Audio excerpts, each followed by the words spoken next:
Ladies and gentlemen, welcome to this edition of Unfiltered. I'm your host, Chaps McFarlane. Thank you for joining the show.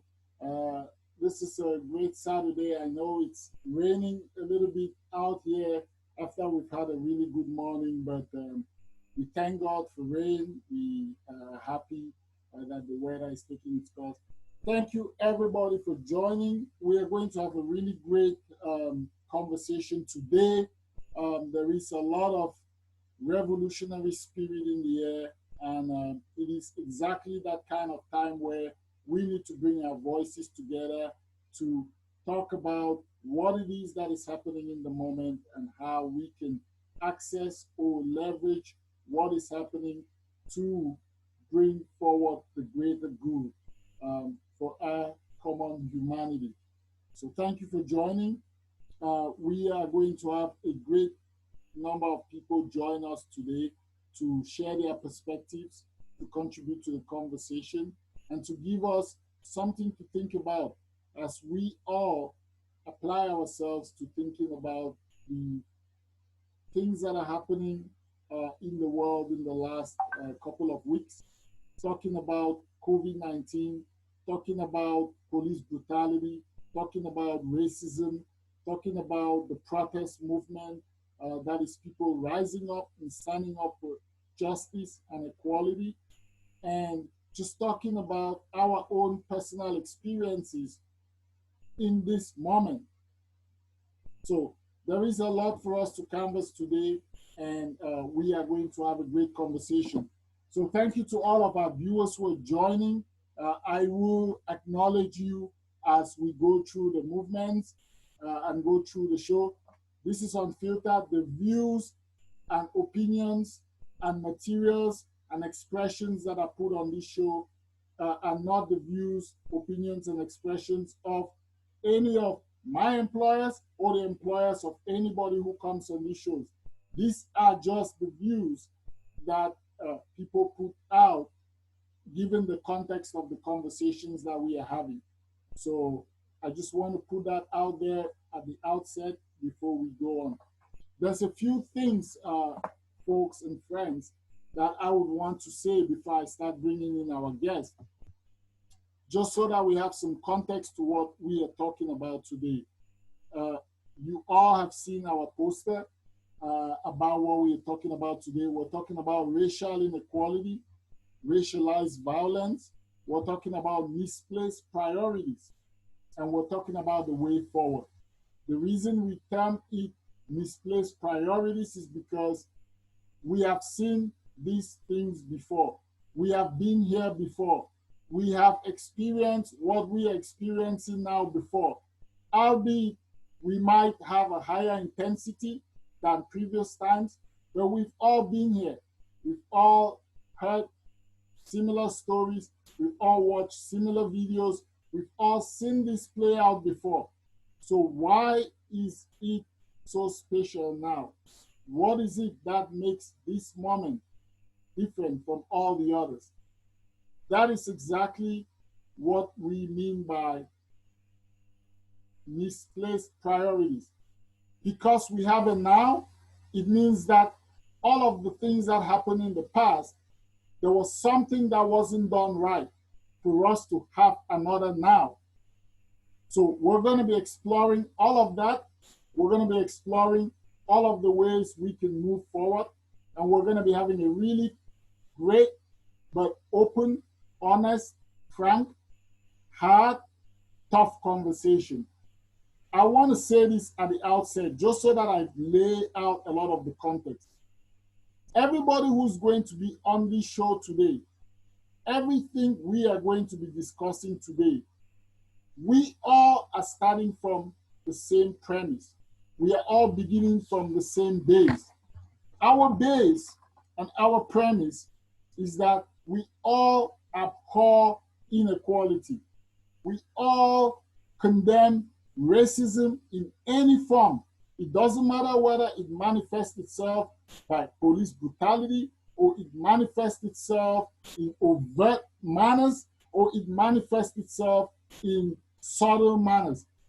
The basic premise that everybody that comes to this show and that is going to be speaking today starts from is that we all condemn all forms of racism, of racial inequality, of discrimination, marginalization, and treating people because of difference.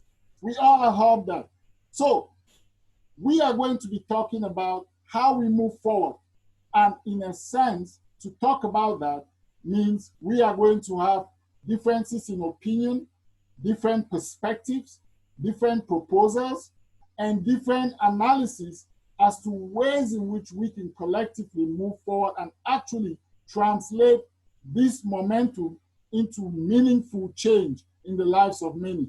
So I don't want anybody watching to get offended or annoyed because they think that because somebody says something from a different perspective or experience, that they are some sort of complicit in racial inequality or racial discrimination or any of those. No, no, we are all starting from the same point, which is we condemn all of this.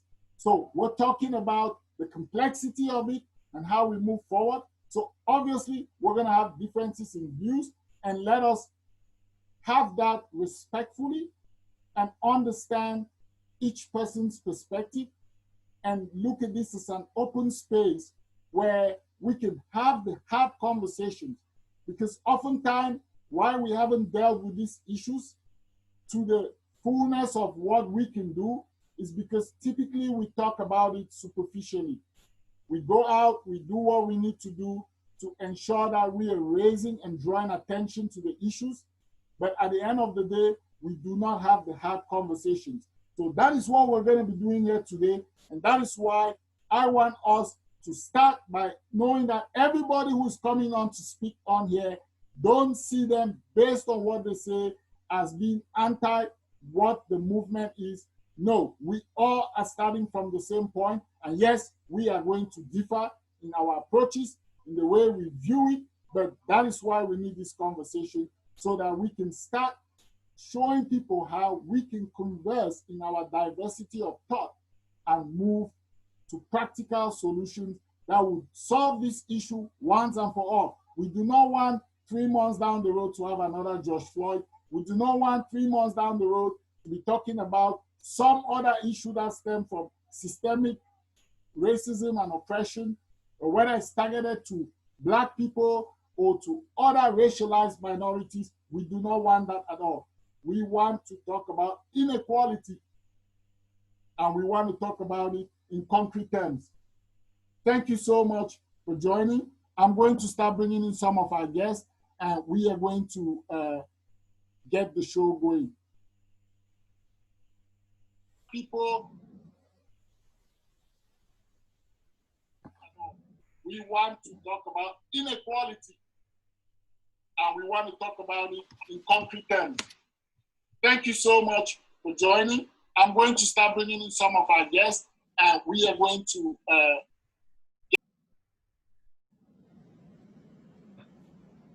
Hello, everybody. Hello.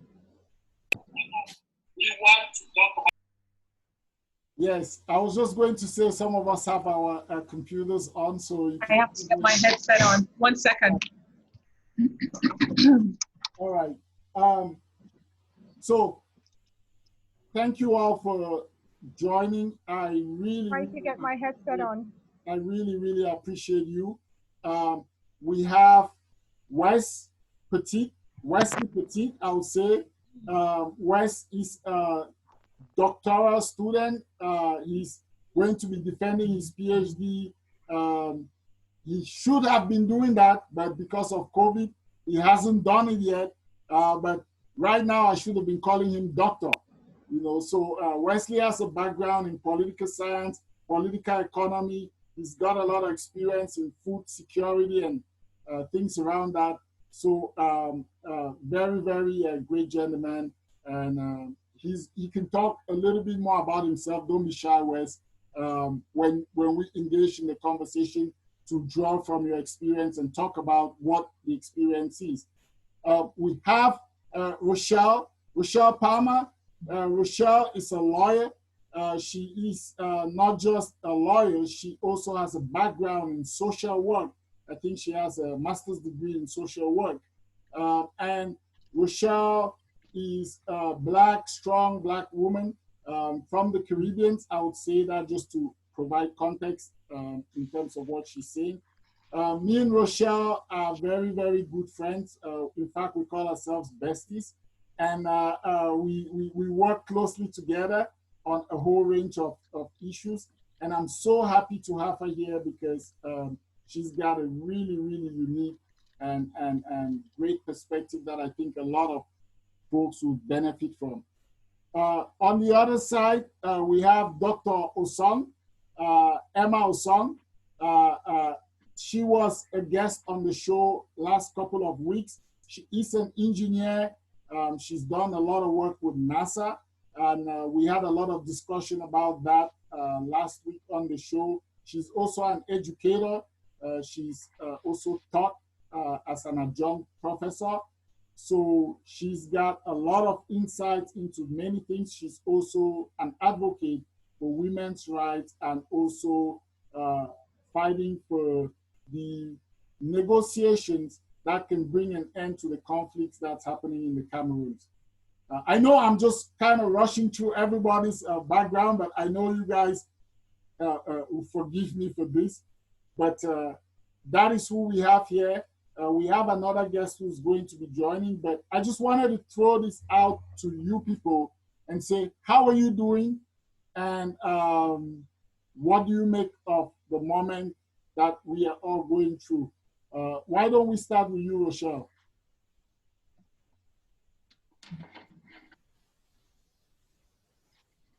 Can you hear me now? Yes. Okay.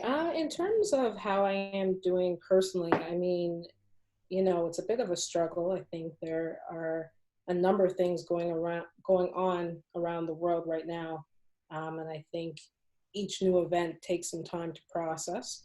I'm fairly fortunate, though. I've been able to surround myself with good support system, and that means a lot of conversations, a lot of difficult conversations, but recentering on mental health and wellness right now is a priority for me. So I have to say I'm doing okay.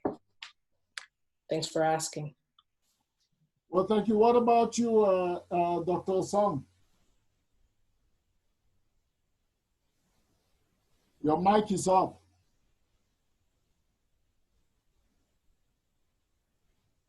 That's right. I can't speak with my mic turned off, right? Hello, everybody. Good to meet you all, Wesley, Rochelle. Glad to be on the show again, Mac Chaps. How am I doing? How is the world doing? I think that's a better question, really. We can smile, we can laugh because the times are tough, and sometimes you have to take a little breath, a deep breath to kind of put everything in perspective. So the moments are big. We are living in big moments. We're taking in a whole lot all at once. So as Rochelle has just mentioned, I do agree with her. Everybody has to sort of take their own pulse and figure out how to get centered. So there's a lot going on all at once, and we are all in the midst of it. So perhaps in a few weeks, we might be able to really, really answer, how are we doing? So right now, the moment is just unfolding as we see it. I don't think I have had enough time to process everything. Well, thank you, Dr. Song. You've said it very well. Wes. Hey, how's it going? Thanks very much. How you doing? Really, really happy to be invited into this conversation.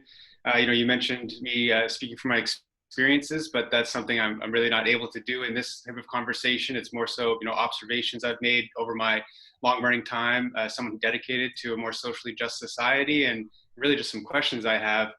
In terms of the question about, how am I doing? I really liked how the doctor put it, that we really got to connect ourselves to how the world is doing right now. And I think that although there's a lot of pain on display and a lot of challenges being experienced, we're also at this time of reopening these tough conversations and a high level of recognition of the need to have those conversations. So as a white person in a mostly white family, I now have the opportunity to have these conversations, which are usually kind of like awkward, conversation stoppers at the dinner table, or I get eye rolls.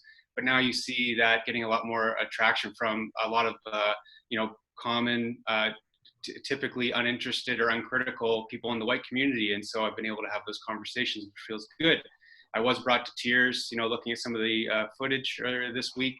But again, that's just kind of the emotional weight of the moment that is before us all. And so I'm really, once again, happy to be invited into this conversation. Thank you, guys. So let's start by me saying this. Today I was reading a lot about what other folks are saying, and one of the things that struck me was somebody saying, in this moment, we have to be tolerant of each other because people are going to try to say things to us in reaction to the moment but all in a bid to be helpful and supportive. And sometimes what they are trying to say might not come out in a way that is articulate enough or coherent enough to make sense. It might come out in a way that might offend you, but as long as they are saying something in support, in trying to work towards the solutions, in recognizing the moment, we should all be a little patient and tolerant with each other in recognizing that. What are your thoughts with respect to that? Because I imagine in the conversations that you are all having in various forums and groups and people you're talking to, there are certain things that have been said that might come out as annoying or triggering, but you recognize that somebody is just trying to help, and they might not be saying it in a way that ordinarily you would appreciate, but you recognize it. So I want to get your thoughts on that. Rochelle, you can go first. Absolutely. I mean, I think I've been reflecting on just this point in the last couple of days. I think now with what's going on around the world, it's really a time to stand up and show out and kind of be counted with respect to where you are um, on particular issues. And sometimes that means that you're having conversations in groups of people who may not be sophisticated with respect to speaking about those pieces. And I think what's very important is gauging intent. So oftentimes people may attempt to understand and articulate their understanding in a conversation, and through communication, that's kind of lost. But I think as human beings, I think we should have the ability, and we really should strive to develop our ability to gauge people's intent. You can tell, I think, in most conversations when people are attempting to say something that's valuable or supportive or useful, as opposed to kind of getting bogged down in the nuances of conversation. I think we all have a role in making sure that we understand where the person's coming from. And I think that's just the best way to deal with the conversations we're having right now, because there's no guidebook to how we're going to do this. And these conversations need to happen quickly. Dr. Song, what are your thoughts? Very good question. The first thing that comes to mind that I think, even if before we had thought about, today it becomes even most relevant, is this concept of empathy, right? There is a lot in the literature, a lot that has been said about cultural humility. I like to put a little spin on that and say, never before is the word more important in today's world than this concept of empathy. And without even going too much into detail, if we just turn to the dictionary, it's really living almost vicariously through someone else's life in the moment or for a duration of time. So I think the events that are surrounding and spinning us into different whirlwinds is really begging that when all the dust settles and we go back to normal, whatever that is, that this idea of having cultural empathy becomes the watch phrase. And what do I mean by that very briefly? In my own world, I look at, and when I talk about these things, about really four key areas of life without getting too heavy on the psychoanalysis. It's really about being real. I mean, so you, as you said, Chaps, taking people for where they are, absent the backstory in that moment, unless they present themselves differently to you. So issues of accountability becomes very important as it concerns your word and living your word in the world, number one. Number two, being engaging and enrolling with the people around us so that we live in a manner that brings people into new possibilities, knowing very well that history makes us who we are, but also knowing that there's a history we can co-create that's better than the one of the past. And finally, if truly we are to take something out of this, all the tragedies around us as it engulfs us in this moment, it's really to think other focused. What is the other person thinking and in this moment that I can think in a manner that brings us together as opposed to pushing us apart? That would be my answer, Chips. Welcome to our comrade Keenan. Keenan is joining us from Washington, from the heartland of where all of this is boiling, boiling down. And Dr. Osong as well, who's down in Maryland. Hey, So, Keenan. we're really happy that we have some of our American brothers and sisters joining us because this is really important. Wes, why don't you weigh in and talk to us about that issue of other voices and where they might be coming from? Yeah, absolutely. Also wanted to say hi to Keenan there. Good to see you. How's it going? Yeah, I think a new element in the conversation are all the statements around what the true cost of the current approach to law enforcement is. We have, numerous documentations and videos of police brutality, ending with unnecessary death to people that were not posing a threat. That is really causing this long-running conversation to get more traction. There are also, studies going on about the disproportionate impact that street checks and, the lack of ability to live with dignity on a day-to-day basis without being harassed by police. That's something that should be accounted for within the impact of current approaches to law enforcement that needs to be questioned.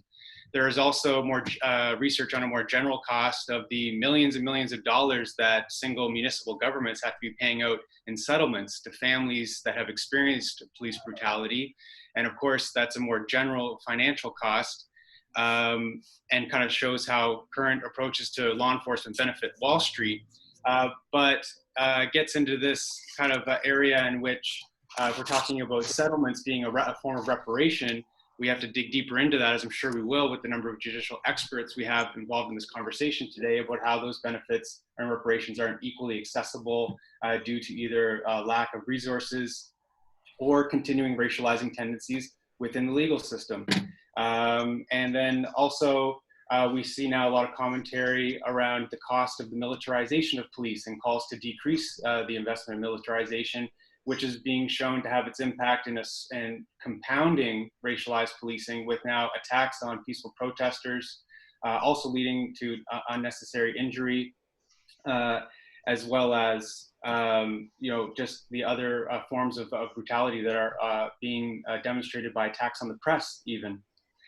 So I definitely think that there's a lot of new substance for a renewed and focused conversation on the need to reevaluate how law enforcement is currently done and how there is a current unnecessary cost arising not only from political economic alliances, but from cultural biases that underlie this whole thing. And it's at that level that I think that we're engaging right now, and we need to continue to engage because those cultural biases are no more demonstrated than in the militarized policing of current protests, where months ago you had predominantly white protests which were armed with semi-automatic weapons and were forcing their way into state buildings and were not attacked by, were not policed at all. They were allowed in.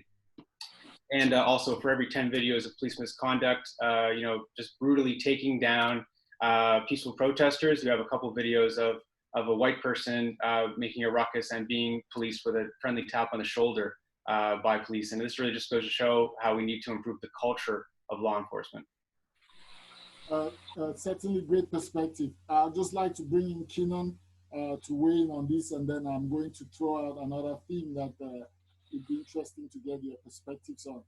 Keenan, you just joined, but we were talking about something that I watched or read today, which was that I think it was Charles Barkley having a conversation with somebody, and it ended up being them saying, hey, you know what, people shouldn't feel deterred from speaking in this moment because everybody's voice should count and should be heard.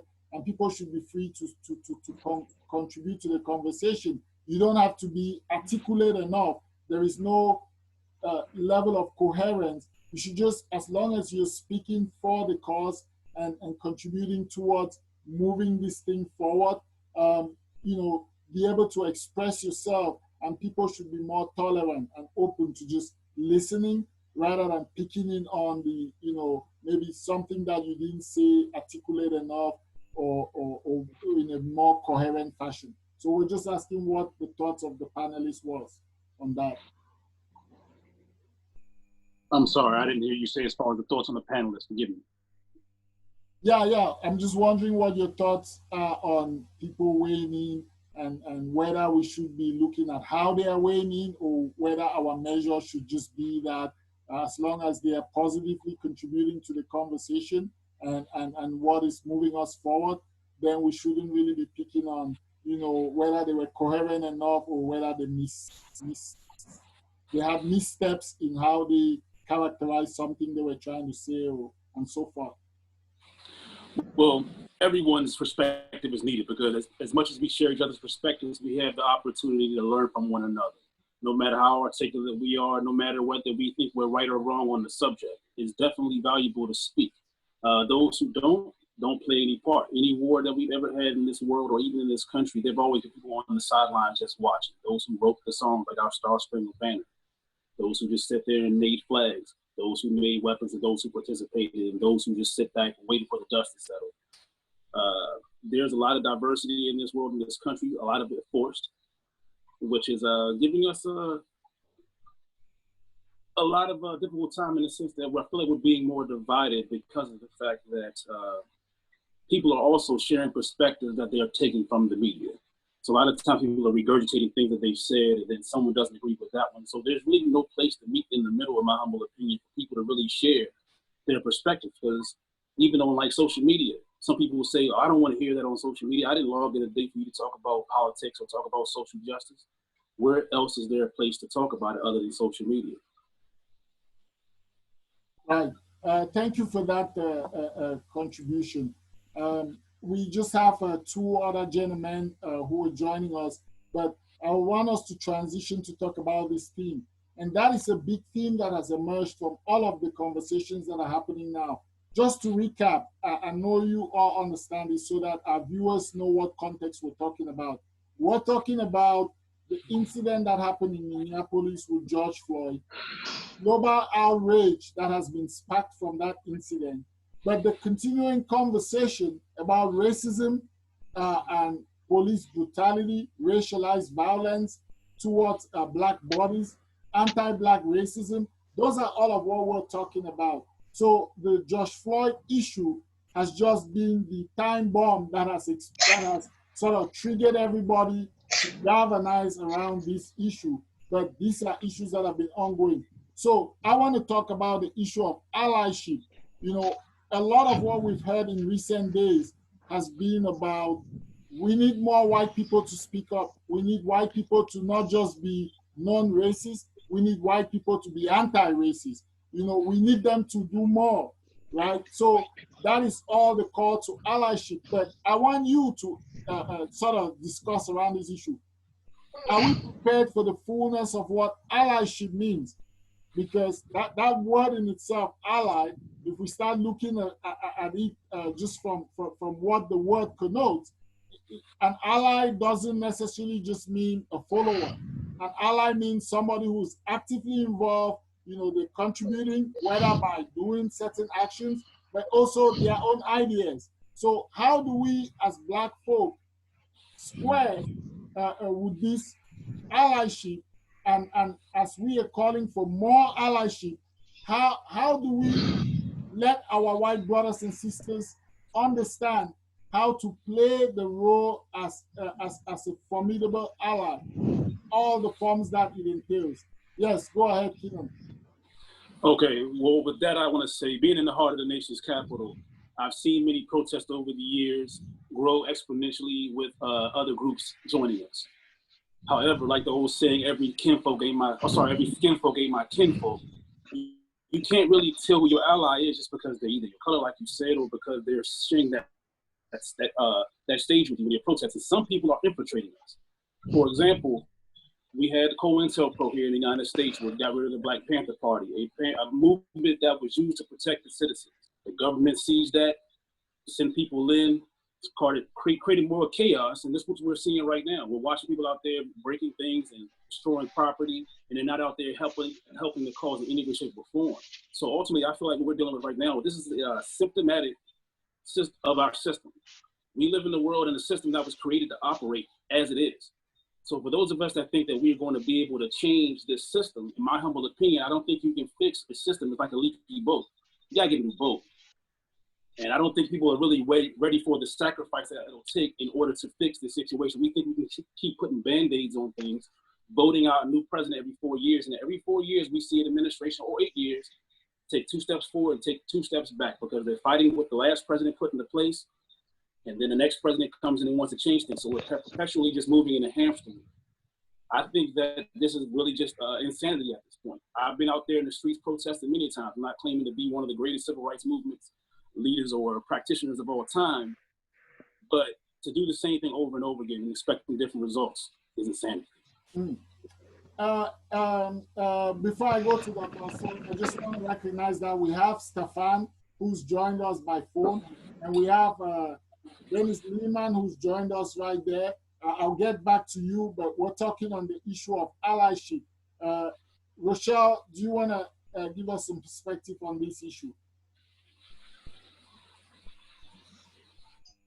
Well, this is another conversation it's a little bit more complex than it initially appears. Right now, when you look at movement and organization around what's going on and protesting and that, there's a call for allyship, and there's a call for people to indicate, whether they're willing to stand in support or whether they're going to sit on the sidelines, as Keenan said. However, it's still early stages in the movement where I think there's a potential and there's a need for kind of consciousness building and empowerment of Black people who are engaging with activism. And for some people, this would be activism for the very first time. And right now, I think in terms of allyship, what needs to be done or how people can show that they are supporting by being an ally is to allow kind of the direction to come from the movement itself. And that's kind of, responding to the portion of your question about ideas. At what point in time throughout the movement can people contribute, can allies contribute their ideas? I think the ideas right now need to be shaped by the community. And I think the best way that somebody can stand as an ally is to recognize that right now, the people within the movement or Black people who are engaged in the movement need to also have opportunity to take positions of responsibility and take positions of leadership in the movement. I think as the movement grows, certainly you need to call on all your allies to have to help you build strategies and to help you come up with ideas to address. But I think right now the voice needs to be shaped by Black people, because certainly I think most allies will say, our intention is to come and learn as well as it is to come in and assist, right? And also to hear, but to come and support. Dr. Song, go ahead. I want to agree that these are really complex times in search for solutions, and those solutions are not going to be easy. I think I heard my brother Kenan there say something that I wanted to piggyback on. When we speak of allyship, we're not looking for companions along the way. We're not looking necessarily for friendships and only understanding. The entire infrastructure, the fabric upon which some of these things have now emerged have to be revisited. I always like to think that the levers of social upward mobility has to be rethought of. And in rethinking those, a segment of society, including us, of this shade of melanin, have to start revisiting how we actually have our own economic engines that lifts us all collectively, that have our own educational systems that make sure that no one is left behind, and that the judiciary system, through however we can influence, reflects the kinds of laws, legislation, and influence that we like to have on society. When those things are not aligned with the allyship, we're looking for companions and friendships, and that's not the solution. We have to, so when we enroll, remember earlier I talked about never before is the concept of empathy in the world more important. It is, you can train people, they forget. You can train them and they contribute to their own upward mobility and society doesn't change. You can train them and they still focus on our stereotypes. So the idea of looking for allies must also be in consideration of the maintenance structures that insist that the kinds of things we see today exist. The killing of George Floyd exists because of a system that allows it to occur.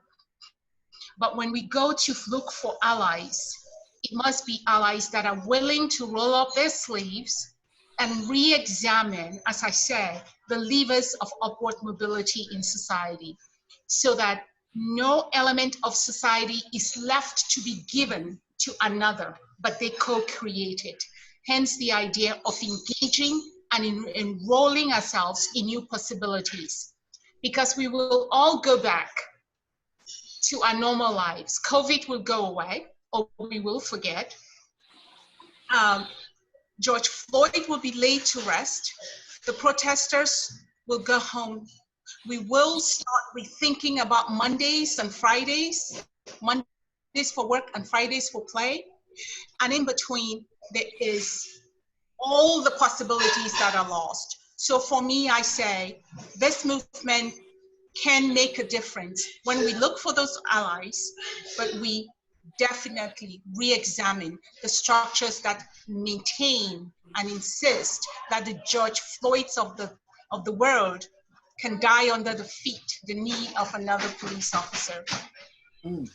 Just before I come to you, Keenan, I want to see if Dennis or Stefan want to say something on this issue, or they haven't had a chance to speak, so just generally the comment. Dennis, can you go ahead?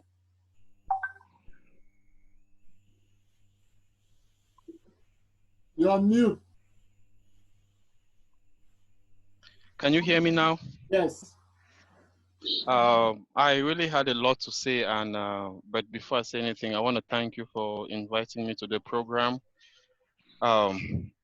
I think the speaker before me, I didn't catch her name. I think she explained everything more eloquent than I could ever do.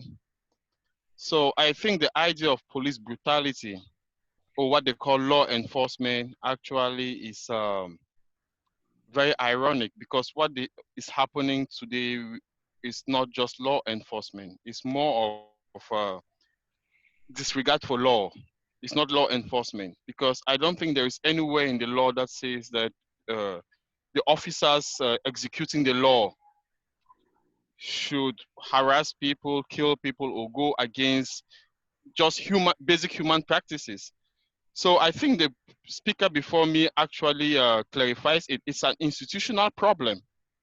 And I don't think we can solve an institutional problem individually. It has to be solved institutionally. And what I'm saying by that is we have to look for ways that the people who represent us, the people who are in the position to make decisions, they reflect what the society wants. And we can say all we want. One thing which remains true is most people that we meet on a daily basis are not racist. this is not a racist issue because we go to school with people of every creed, every color, and we get along well. The problem is the institutions, the people in power. They use one group against the other. They use the police against the minorities because they try to stigmatize the minority as freeloaders, as people who leech on the society, and the general population, which is the upper class, they feel comfortable with that. So I don't think that the upper population, or let me not call it upper population, let me just say the general population is at fault here, because when you look at the protest going on, you see white, you see brown, you see black, you see every creed aboard. Nobody is happy when a black person gets rough handled or gets roughed up by by law enforcers. So I think that we should better look at the authorities in charge, because I think those are the people that need to be investigated in this situation, not the general public. Because guess what?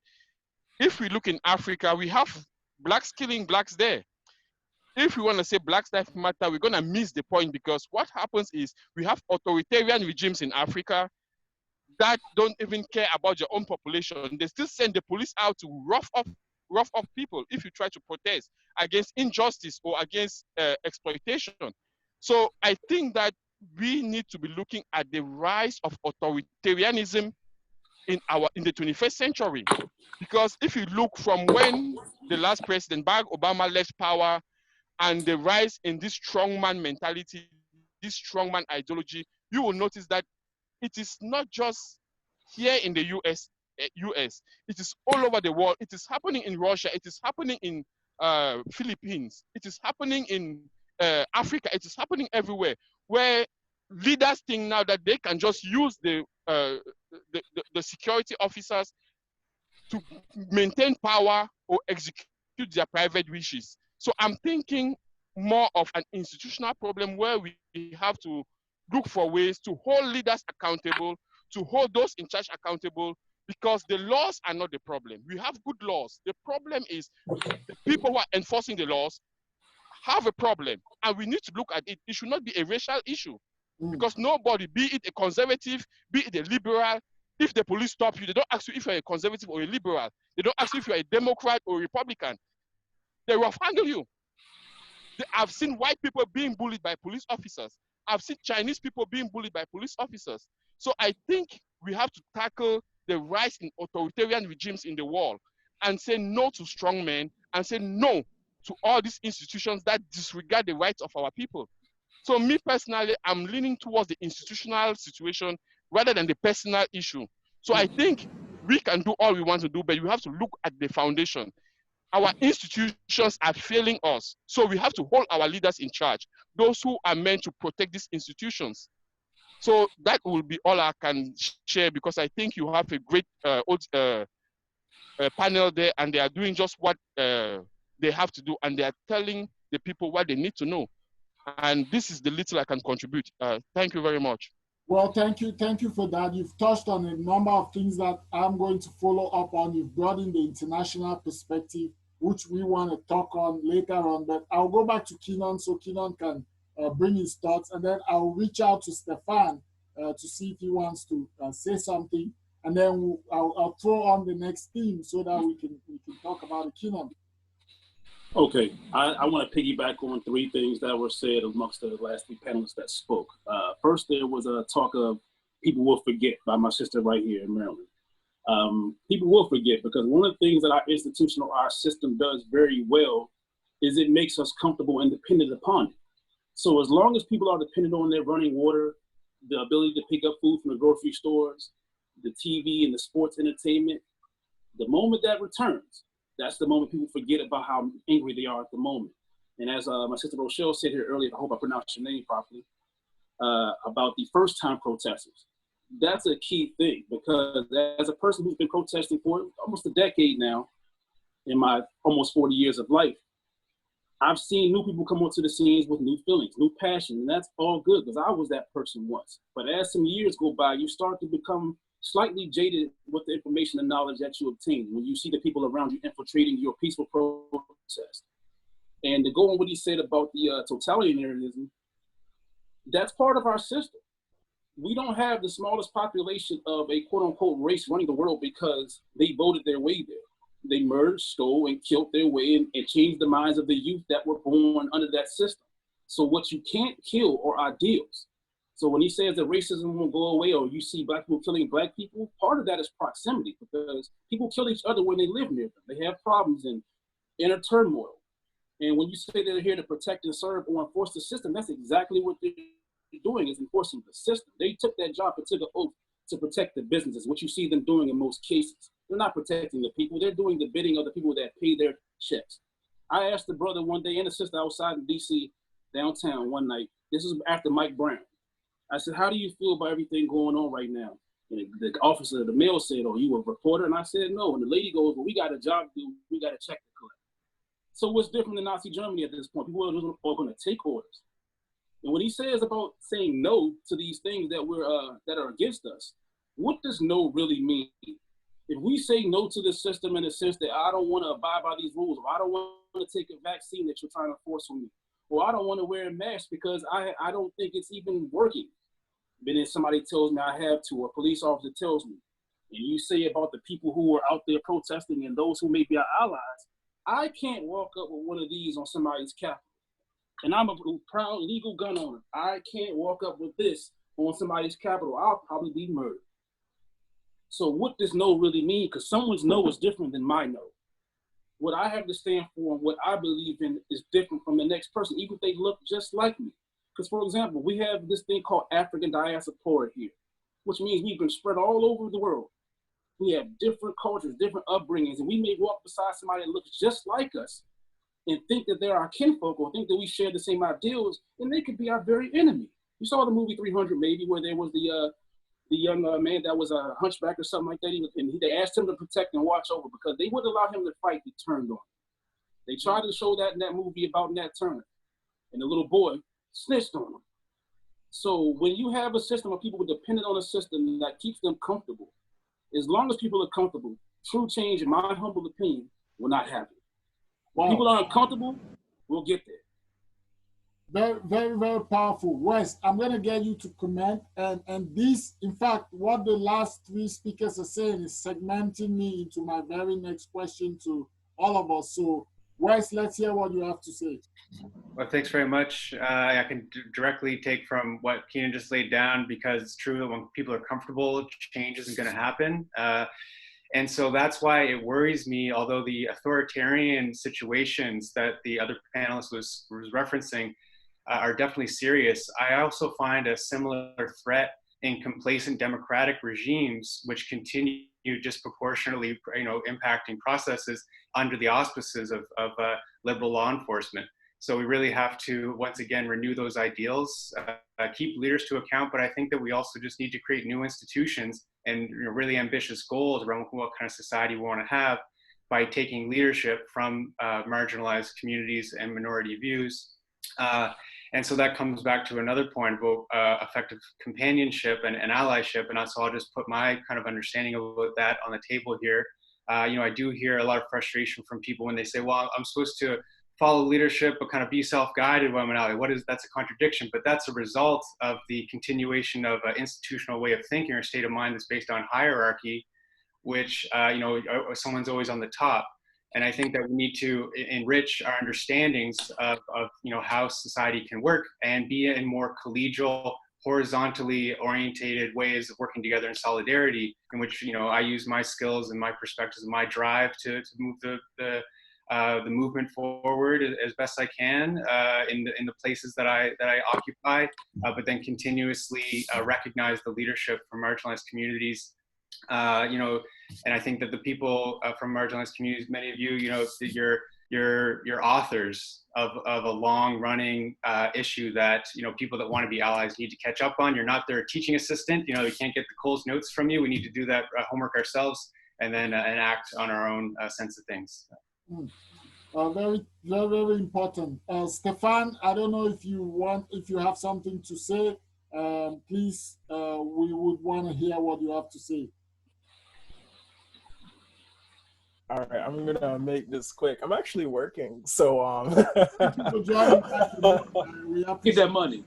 yeah, I'm working. So hello everybody, what's going on? it. I think with everything going on, there's a lot of growth that needs to take place. I'm personally at a place where I need to sit down, listen to conversations before I just give a raw opinion based on like this effect. Something happens, I'm expected to respond, but I'm not sure how to respond, right? So I just want to let y'all know that's what I'm doing in this. I'm doing my part in getting educated. I don't want to be fooled. I want to do thorough research. I want to listen to conversations while I'm working. So thank you, and I'm gonna let y'all continue talking. But thanks for having me. Well, thank you, brother. We definitely appreciate that perspective, and I think a lot of people take comfort that you came on to say that because I feel like that's what a lot of people are doing, but it's easy to feel invisible in this moment because also as black folks or as people of revolution, sometimes everybody expects you to be out there, and sometimes you just need to be in your own zone and take some time before you can come out. But if you haven't made a statement about this issue on social media or you haven't said anything publicly, people shouldn't judge you because they don't know what you're doing privately. They don't know how you're responding. They don't know how you're reacting.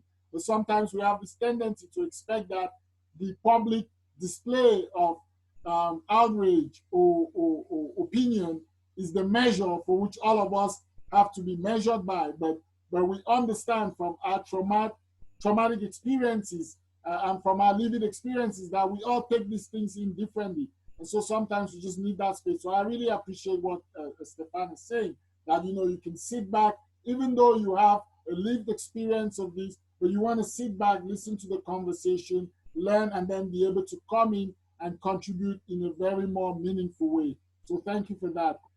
So based on all of what we've been discussing, we've raised this issue of the diaspora, the African diaspora. And I want to ask you guys, this issue right now is couched around police brutality, primarily focused especially on the experiences of Black people in North America, right? So we've heard all of the other incidents from Trayvon Martin all the way down to George Floyd, which has blown up the lid of this thing. And now there is a global outrage against for Black Lives Matter. For all lives to matter, Black lives need to matter. We're bringing that visibility where there was invisibility. So I'm asking you, shouldn't we move this into a global movement, not just limited to race in racism or the experiences within the North American context or the Western context, but should we expand this to talk about anti-Black racism globally? Because as we said, there are a lot of other people, a whole number of Black people in Africa, in other parts, who are going through, whether it's conflict that is all perpetrated by policies that stem from racism, right? If you talk about neo-colonialist policies, neoliberal colonialist policies that influence a lot of what happens in Africa, that comes from racist foundations. So should we limit this movement, or is there value in expanding this and making this a global movement like the movement that brought down apartheid? Keenan, go ahead. There's a saying that strong men create good times create weak men create hard times, which means that this is cyclical. What we're seeing right now in a sense of racism or freedom that we're trying to gain, it just keeps changing its code. Because here in America, in the early 1900s, if you were Jewish, Irish, Polish, your skin was still light, you still couldn't go into certain establishments owned by the quote unquote Anglo-Saxon or Aryan white men. So they decided at one time, especially after World War II, where the Italians helped them in World War II protect our bays. Now they're white for a numbers game, because of the fact that once you realize that there's a certain type of people that you have to oppress due to the fact that they are physically stronger than you are in most cases, which is why you see in sports that we dominate. So how do you keep the strongest people down? One thing you do is you put them in your military. So you now have control over those strong, big old burly Black men. Now you put them in the NBA and NFL, pay them a whole bunch of money, and then you lock other ones up. So what does that leave us with? And you say about that global movement, you got to forgive me. I see this very differently than most people because of the fact that I feel like we're all just being manipulated. We live in a human farm. I feel like we've been domesticated human beings. And as Wesley said earlier about the democratic stuff and all these things that we are following when it comes to politics, it's just another way to keep us involved or give us the illusion of inclusion. Because as they say, left wing or right wing, what about that bird in the middle? And I call that bird in the middle flapping those wings our bankers, the people that really run our world and control the policy. And so like the gentleman earlier, no disrespect, said that we have good laws and our system is okay. All we do is amend things to make it better or maybe easier for some people so they won't rebel and lose their minds. So for example, the 13th Amendment still says I'm a slave in the United States of America. My birth certificate is a death certificate. I don't own my own child in some cases. They can take him away from me if I don't do what I am told. So I'm not even a real free, sovereign human being in my country due to the fact that we have a system that keeps us in check. And once again, as soon as the NBA starts, we'll be sitting back chilling, and we won't be out there in the streets running amok right now. Everyone's bored. So this global system that we're seeing people outraged, I'm glad to see it. It will bring some change because every time there's a new child born into this world, there's a chance that they're going to see things differently, especially with interracial relationships, cultures living next to each other. People are being forced to see things in different ways. But look at South Africa, for example. We watched that country change 3 or 4 times in 50 years. And now what's happening? No one's really talking about the fact that there are white landowners being kicked off their land and they're arming themselves and ready to fight the regime that told them they had to get off. And the people who are sympathetic to their cause. Who's right? Who's wrong? When the power changes hands, whether it be next year or in 50 years, someone's going to be unhappy and they're going to figure out a way to break that system down again. It's bigger than this physical thing that we're living in. Rochelle, come on in.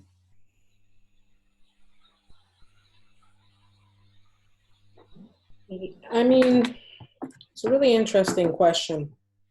And I 100% feel that this movement is going to have to become global. And the global attention and the global outrage needs to continue and it has to become constructive. The reason why, I mean, you're seeing something that's fairly interesting right now. One thing, you know, we know what has sparked these protests, right? Violence in the States.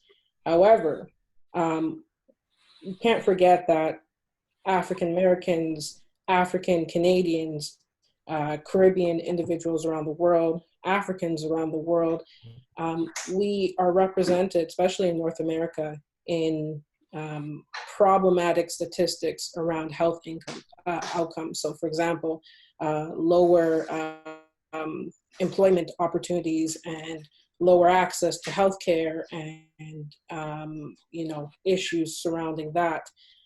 So one thing I've kind of been seeing with the protests, there's this other kind of thought that's coming out. There's these, you know, trying to use or capitalize on what social capital some Black communities have, which is where we spend our dollars, right? So you're seeing these movements for people to show how they are actually standing behind their statements that Black Lives Matter. Like, what do their hiring policies look like? How, like, calling politicians to kind of stand behind some of their policies or their voting records in the past about, you know, certain policies that they have voted on that either make life easier or more difficult for people of color around the world and certainly in North America. And what you're seeing right now is a lot of companies are coming out and saying, you know, we could do better. So for example, there's this movement called Pull Up or Shut Up, okay? And the view is you are addressing companies who have made these statements about, for example, Black Lives Matter, but people wanting to see whether or not Black lives actually do matter in terms of their hiring record. And there's this movement by the Black community and also their allies to say, we're not going to spend money with you, right, until you can prove to us that, in fact, you are doing things that are beneficial to these communities of color. And guess what? The movement is now global, right? And these companies are now responding because it is global. They're not just, their bottom line is not just being hurt in America. It's not just being hurt in North America. It's being hurt across the globe. And now they're making these statements talking about how they need to do better. That is an example of some of the change that you can make when these, these protests or these movements go global.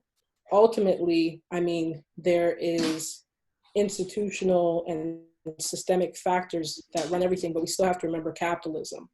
And the way that you hit some of the people in power is oftentimes their pocket, right?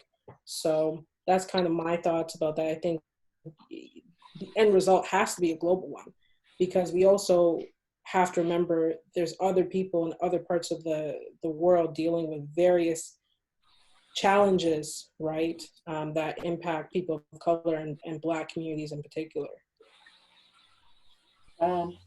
Thank you. Everybody who's watching, we appreciate you. I will be giving you a shout out soon here. This conversation is really deep, so I want to keep digging deeper. Will you just join us? Please give your thoughts. I know you've been following in the background, but just give us some of your thoughts, and then we'll go to Dr. Song on this issue of whether we should have a global movement or whether we could start at a focus, as we are now within the North American context of police brutality on Black lives.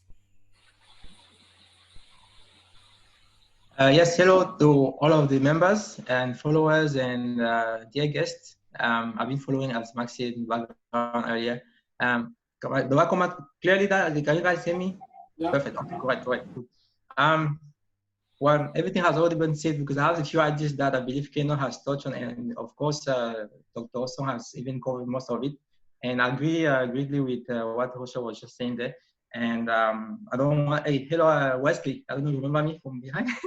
So my intake in this one will be just on the verge with the diaspora, right? Because you can see this movement has really touched people in the sense that everybody's kind of, as the world was almost on pause, and this thing has just emerged. So everybody got to see it at the very like deepest level. Therefore, it's really motivating people to come out straight and be really join and hands tied to this issue. And it's not just in the States that this has been going through, right? It has been going everywhere in the world, in all the continents so far. However, as the United States has an upper hand over the other countries in the world, so this is really something that's really hectic to us. And globally, and I had a point with the economic debate before that I wanted to touch on, but I think I will leave that for another, for much later if I have a few more minutes. But right now, my take will be just more on the contribution the diaspora has to come out to it in this time. Why am I saying that? Because I've been following some of the contribution that other people have been giving and bringing forward in the media all over the world, like especially in the Caribbean. The Caribbean is a very, very small group, of African diaspora and also other Black people who have been coming from the slavery treatment before in the past. And they are really like shouting and joining the movement along with those who are already present in the US, the continental Americas.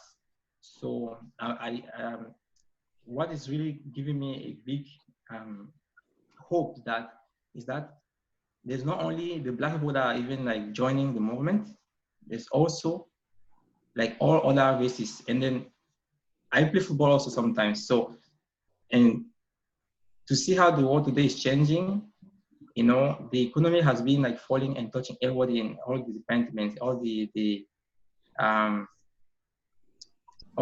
sectors, if you want me to say that way. Today, people have to display like in the message of, the race. There's only one race, which is the human race. Everything I will see is just shade of color. And that is really, if we understand that, I think all our problems will be just much better in the future. So I'll pause it on now, for now at this moment, and then later on I'll write more if I have more. Even another contribution, I think I'll have maybe 1 or 2 minutes later on to elaborate more on the economic debate. I would like to touch more on this issue. So thank you. Sure. Dr. Song, why don't you jump in, and then I see Dennis's hand is up, and then we'll move forward. There's another theme that I really want to hear from you all about, but go ahead, Dr. Song. Yes, let me see if I can add my voice to this conversation about making a movement global. First of all, the movement is already global. I don't know if, unless you're crawled up somewhere and totally fed up with the movement here in the United States, which shows no sign of abating.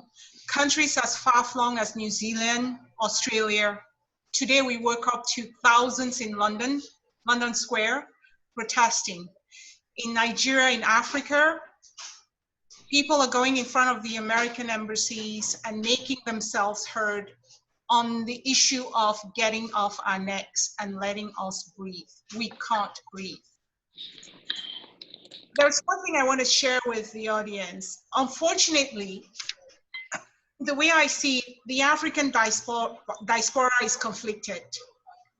If you're like me, you are conflicted, because a majority of us were either brought here through no fault of ours, and the remainder came through because there were institutions and governments sitting on our necks. We either fled war, we fled some form of persecution, or just sheer economic deprivation. Has anybody seen Black lives in the Mediterranean? That's another story.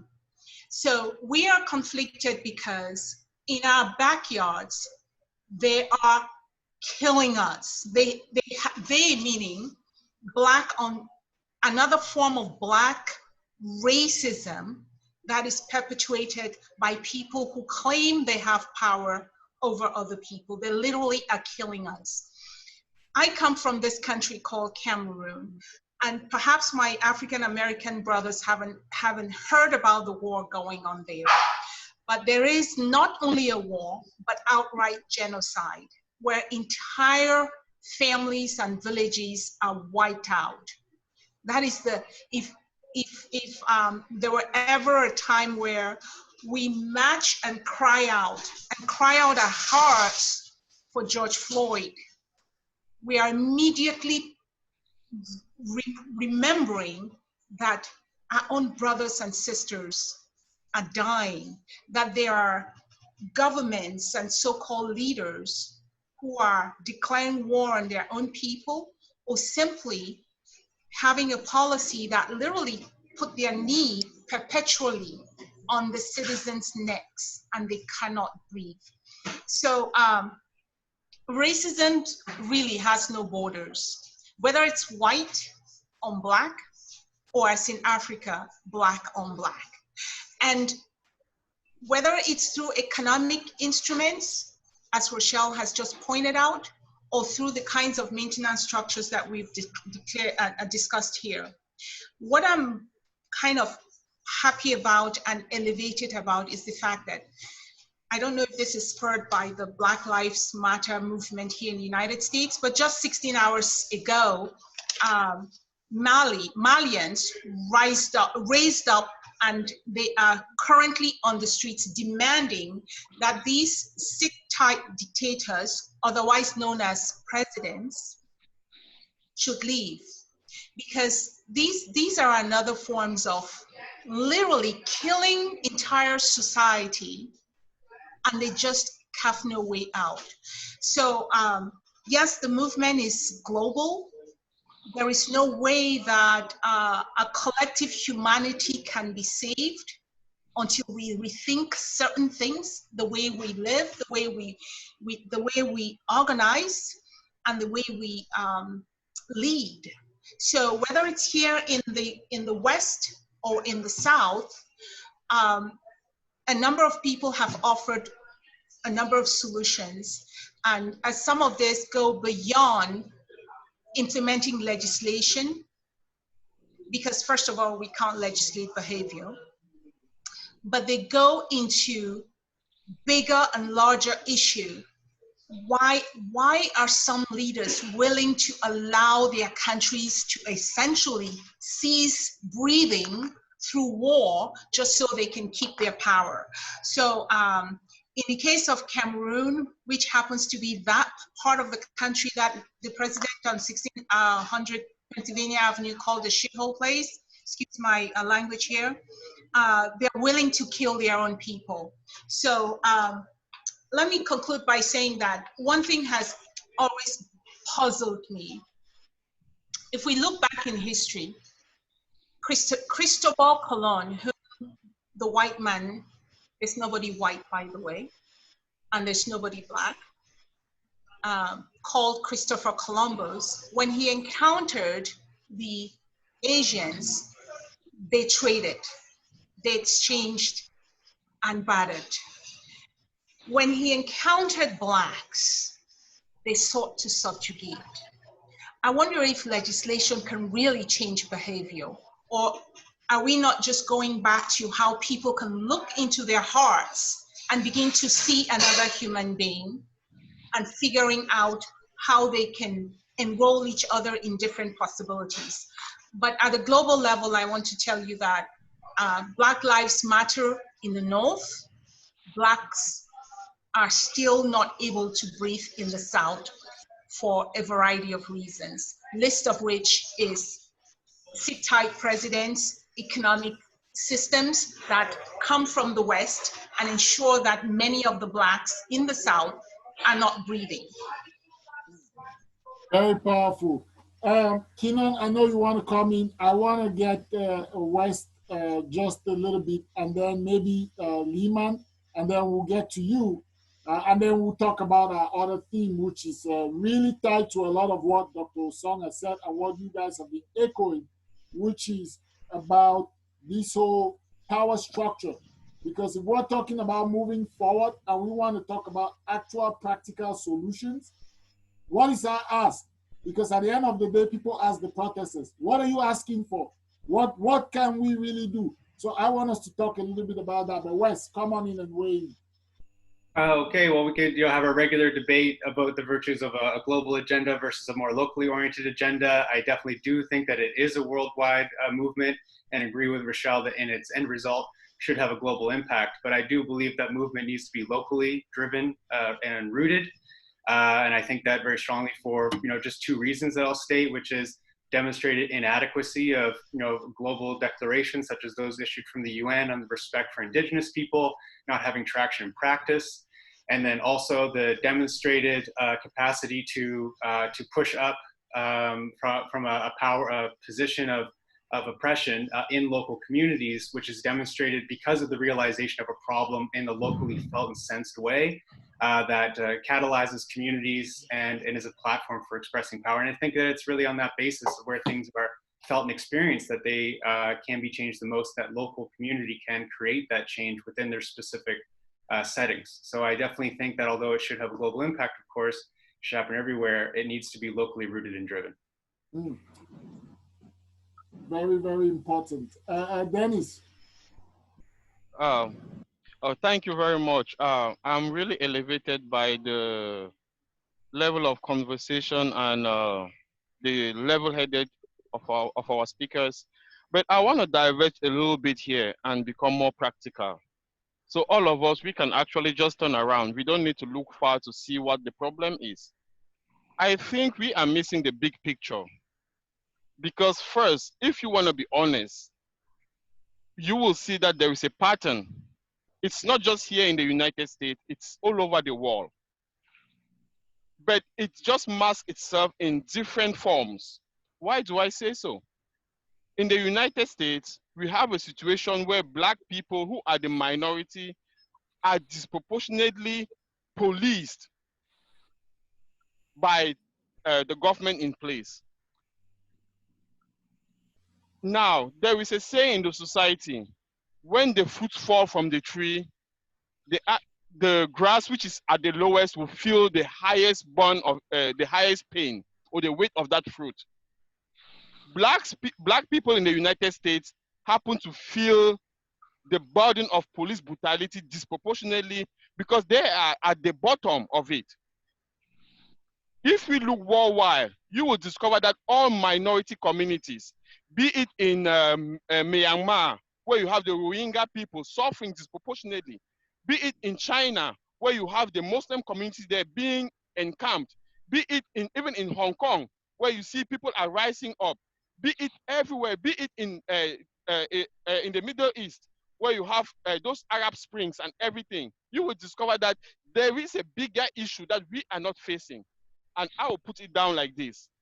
The issue we are facing is there is a war, there is a conflict between the rights of states and the rights of individuals. Personal liberty is being eroded by state authority, and it is manifesting in any region. The reason that black people feel the burn in the United States is because they are at the bottom. And in every society, you discover that where the minority is there, the police brutality becomes worse on them. Same in Africa, same in Europe. In Europe, I saw a video where they went out to protest Black Lives Matters. A French police officer had his knee on the neck of a black person. The same thing in Italy. We have African migrants crossing from the Mediterranean who are treated like animals. Now, what is happening is this. We have the rise of authoritarian regimes. For them to comfort and to keep their followers, they have to stigmatize and put the poor against the poorest. They have to put the struggling against the miserable. So what we have going on, I think, is a conundrum. I think it's more than what we can say a global movement, because guess what? We have blacks struggling to breathe in America. We have refugees in Syria. We have a lot of problems in the world globally. So what I want to think is this. Black Lives Matter is for Western world. It's for America, France, and Europe. But look in Africa, they have black leaders, but they have the same systematic oppression, which means that if we want to be balanced, we'll discover that there is a problem. In Africa, I think they should be talking about the rise of authoritarianism and the lack of democracy, the lack of justice. While we come here in the United States, we have a different paradigm. If we go to, even in Palestine, we have people who have been chased from their homeland. We go in China, we go to Hong Kong, we have people who cannot govern themselves. So if we want to be honest about ourselves, the 21st century has been marked by a lot of injustice. There is a few rich people, strong people, who have power in their hands. They are not willing to share with the rest of the people. We have a few billionaires who will back the status quo. They don't want to share with each other. They don't want to share with the poor. So guess what? They push this police state, and this police state keeps the minority and the suffering and the miserable people down, so they don't demand for justice, equality, and liberty. So what we are seeing is a war, it's an internal war. And guess what they do? They put it to be like it's a racism issue. No, it's not a racism, because you know what? Imagine we have America with a majority of white people.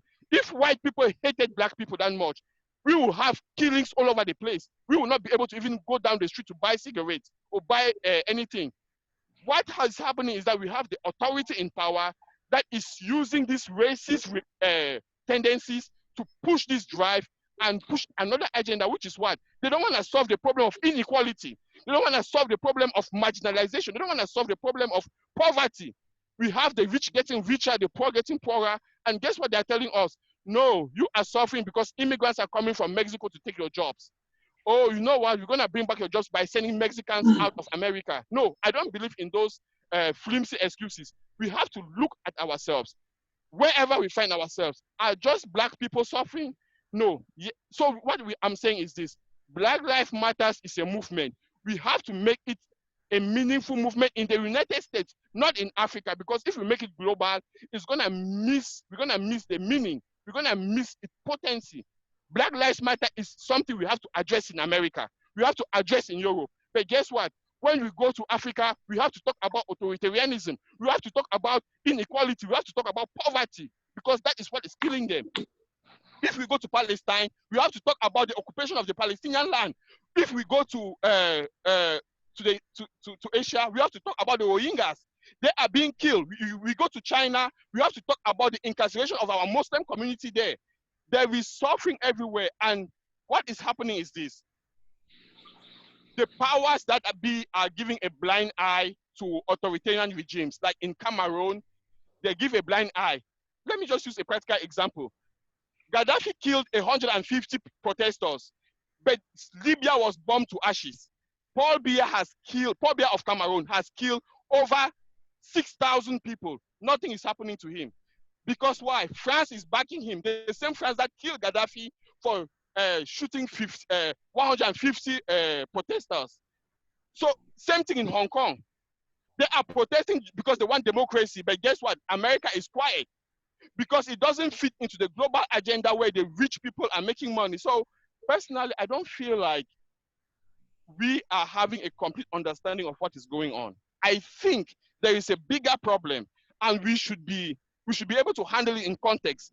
I want to support Black Americans and African Americans for Black Lives Matter movement. But believe me, when it goes to Africa, they have a different problem there. If we make it global, we're gonna miss a lot of things, because guess what? Refugees from Syria are not Blacks. So do their life not matter? Their life matter. What I want us to do is support the Black Lives Matters in the United States and in France and in Europe and all the Western world. When we go to Palestine, we support the refugee issue. When we go to Asia, we support the rights of minority. We go to Africa, we support self-determination, the right to economic liberty, the right to freedom to move from one country to another without borders. So I think that we should be contextual. If we just globalize it, it's like giving paracetamol to everybody who is sick.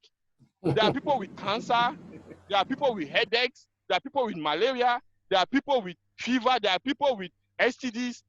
What we need to do as a people is, we are all patients. Let's come together and fight for the right of patients to have treatment. Be it Black Lives Matter, be it rights of refugees, be it the right of economic migrants. Let us not bring everything together, and then we will get lost in the conversation. Because when they solve the problem of Black Lives Matter in the United States, we will still have refugees to deal with. We will still have authoritarian regimes in Africa to deal with. So for me, I think that we should be very careful how we globalize things so that we don't lose the context. Thank you very much. Wow, very, very, very powerful. Keenan, I know you've been itching to jump in on this, so come on in. Well, first of all, I agree with him 100%. That was very, very well said as far as the global movement needs to be individual, which is also what Wesley said in the sense of being community-based. But as my sister said, Dr. Ossan said about being conflicted, one of the things that makes us conflicted, especially here in the United States, is that we have been taught who we are by the same people who oppress us. So many of us here are coming to the understanding that we're not African American, we're not Black. We were Negro, then we were colored, then we became African American, or now it's more acceptable to say Black. But these are all non-descendable terms, which give us no descendants of any place. Most of us have realized, looking at our great-grandmothers, that she don't look like she's from Ethiopia or Nigeria or Congolese. She looks like she's one of those Native American people that we might have saw in some of those books that are not in the States. So many of us are realizing that, like Malcolm X said, we didn't land on Plymouth Rock. Plymouth Rock landed on us. And that goes back to this whole point of, like she also said about money and hitting them. People say hit them where it hurts. The whole world was on pause for about 3 months. And that was caused by the powers that be. So if I own all of the banks, all the retail stores, you think I really care if a few of them go bankrupt? Absolutely not. So we can't really hurt them financially when the money really only means one thing: power. Money means power, money means control. Money can make people hurt their own. Look at Mugabe. He's changing his ways now as in Zimbabwe, but he's a knight of the Queen's Army. How can you trust a guy who decided to be a knight in the Queen's Army? Oh, is he infiltrating? Is he trying to usurp her? Absolutely not. People are being paid for. Our leaders are paid for. People here cry about Donald Trump every day. That makes me sick. Not that I'm defending him. But what would the alternative be if Hillary Clinton was in office? The same person that called me a super predator here in Washington, D.C. I wouldn't want that. I don't particularly care for either one, but what alternative is really going to work for us? For example, we say that racism is a systematic thing, but what is it used for? It's used to keep the people that you took out of power at the bottom, like he said. So even in India, with their caste system, the darker you are, you become an untouchable. So what is race? It's only a way to keep the strongest, most resilient people from taking back what is theirs. Even, for example, we were told that Medusa was some Greek goddess, or I'm sorry, monster who had snakes in her hair. That was nothing but the first European sailors, with the help of Moorish sailors, that taught them how to navigate in the first place, seeing a woman with locks. And what do? Turn her into a monster. This is fear. They saw us for the first time and they go, damn, they big as I don't know what. They strong, they out there, muscles are cut up all dark and everything. They don't want to do with that. So what do? They divided and conquered our people, telling us, oh, you're African American. But what country in Africa are my people from? Am I Congolese American? Am I Moroccan American? What am I? Am I Egyptian American? You name it. And even those countries have changed who lives there. Yeah, you tell me somebody from Egypt is Egyptian? From Egyptian descent? Absolutely not. They're not the same people that were there when the pyramids were erupted. And our pyramids in America have been covered up with grass. They call them mounds. We found Egyptian artifacts all over this country. I'm not trying to ramble on and go too far. My point is that we're conflicted because we don't even know who we are. And we're being paid for, we're being bought, and we're being manipulated. Imagine if our children right now were taken from us without being given information that we've learned through our years. And then somebody puts them in an education system and teaches them what's right and how to do things, how to count, how to think.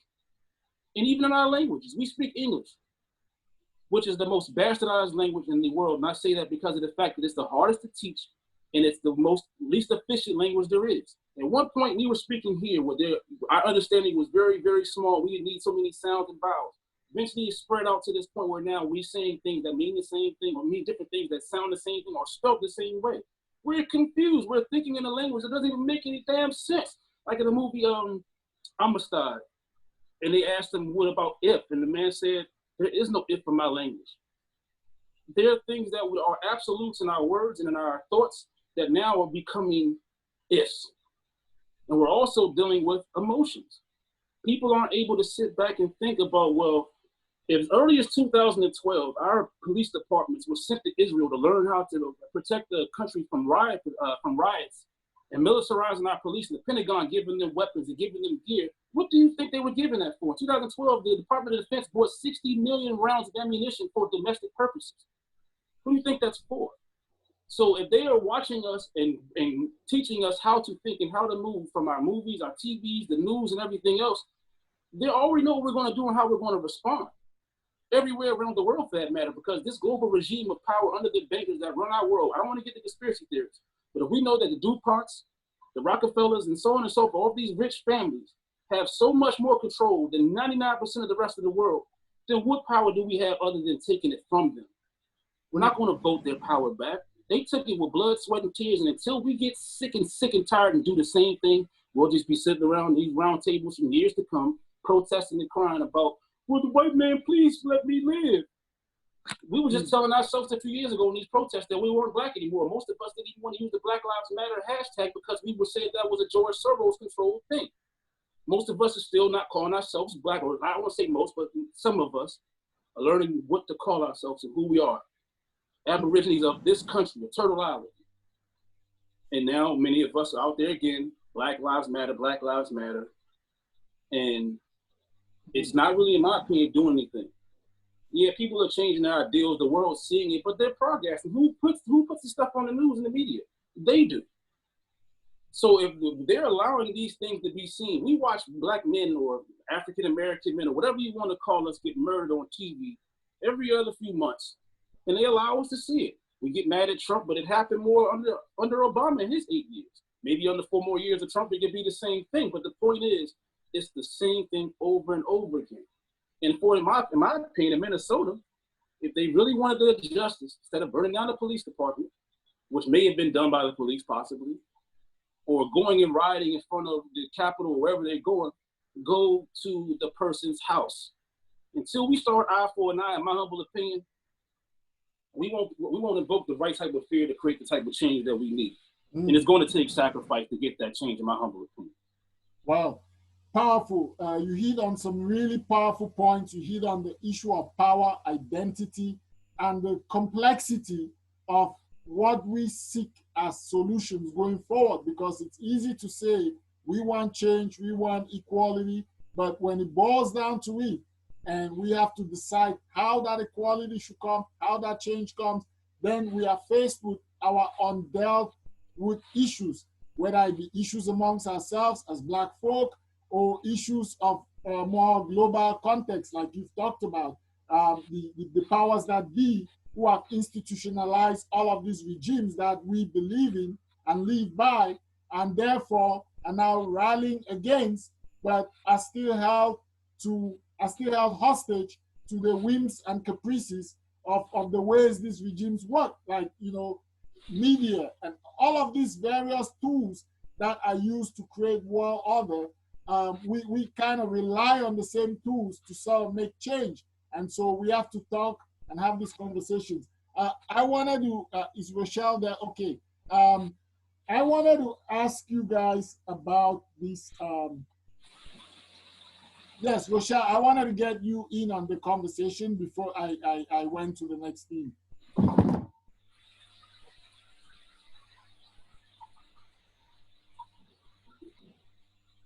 You'll have to repeat your question.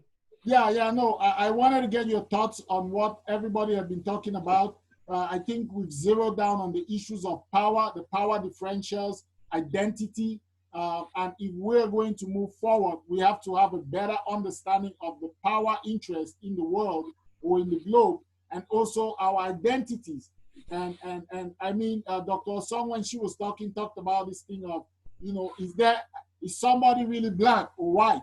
Right? Like, aren't we just different shades? You know, my friend Wesley there is not white. He's not as white as this paper, right? I'm not as Black as this, as the back of this phone.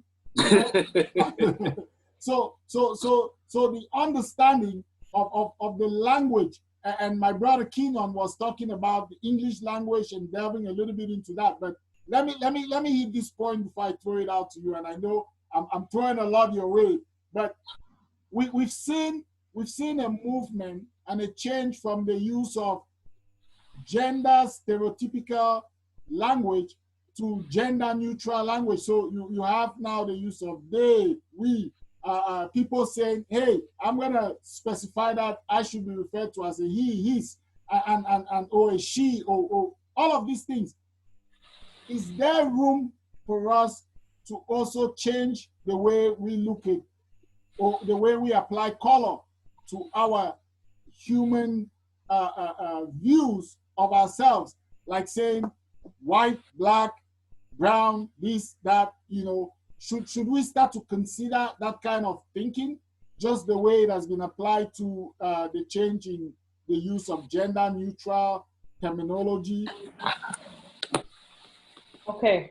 Yeah, I like that question, okay? But I think this is where I'm going to start with this one. In my lifetime, I have been described as African Canadian, Black, Caribbean Canadian, Jamaican Canadian, okay? These aren't labels that I provided to myself. These are labels that have been provided to me by other people.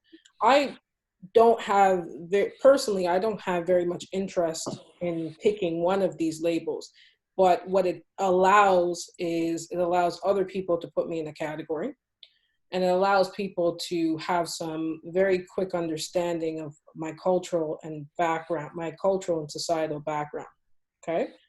The problem with, you know, moving to a more neutral grouping or a neutral term for race or Black people is that you do lose some of the uniqueness that makes us, you know, beautiful and diverse as individuals, right?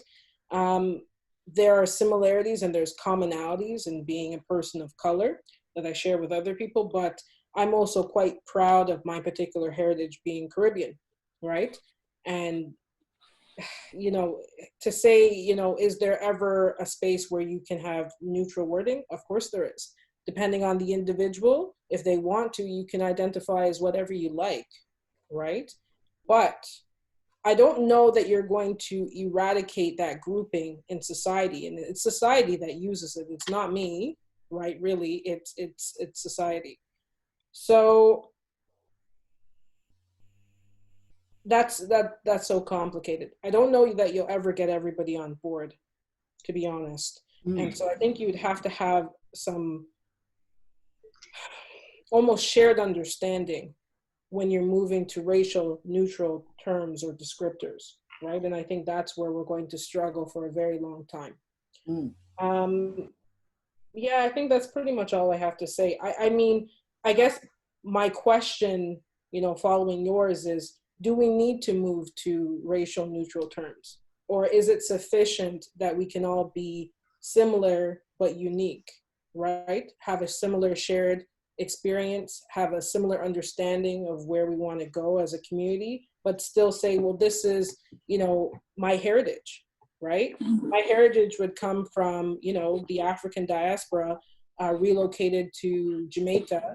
You know, my heritage would involve plantation riots, which would have burnt down various plantations across the country, right? And then moving here to Canada as, you know, a second generation immigrant. So to me, I'm reluctant to let go of that history and culture, right? That's something that people who are of Jamaican descent are fairly proud of, right?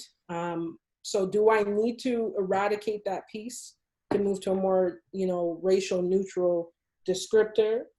Or isn't not enough that I share commonalities with, you know, everybody who's at the table that wants to progress? Can I add something to this? As Yes, go ahead. it just sparks certain reactions from me to augment what she's saying. So if we agree that we are meaning-making machines, we're constantly trying to interpret our world, and the fact that others are interpreting how we classify people, and for the most part, classify something negatively, but yet it becomes our classification. How many times is white bad? 0. How many times is black black? All the time, because of the meaning we have ascribed to it. Yet that is what, for some reason, people looking at my, I don't know where chocolate color came from, but because I came into a Western culture and drank chocolate, someone thinks this color is chocolate, and another person decides that they're going to pick out their own meaning of what I should be represented as and make it black. And everything associated with black is negative. While we cannot, I agree with Rochelle, move away from classification. That's how we learn. We classify and learn things. I think we have progressed as humanity so far in accepting that the North defines the South, and the South just rolls over and accepts. As Kinon said, first we were slaves, then we became the N-word, then the good version of it became what? Negro? Colored, and then it progressed. Progressively, we are being ascribed and given us very specific meaning by another class. Colored, the Negro, the Black, and then ultimately the crowning glory was Black American to make it so unobtrusive to us, and we accept it. So we are in a world that is sadly very imbalanced, where one segment of humanity continues to have a sense of ascribing, labeling, and dictating.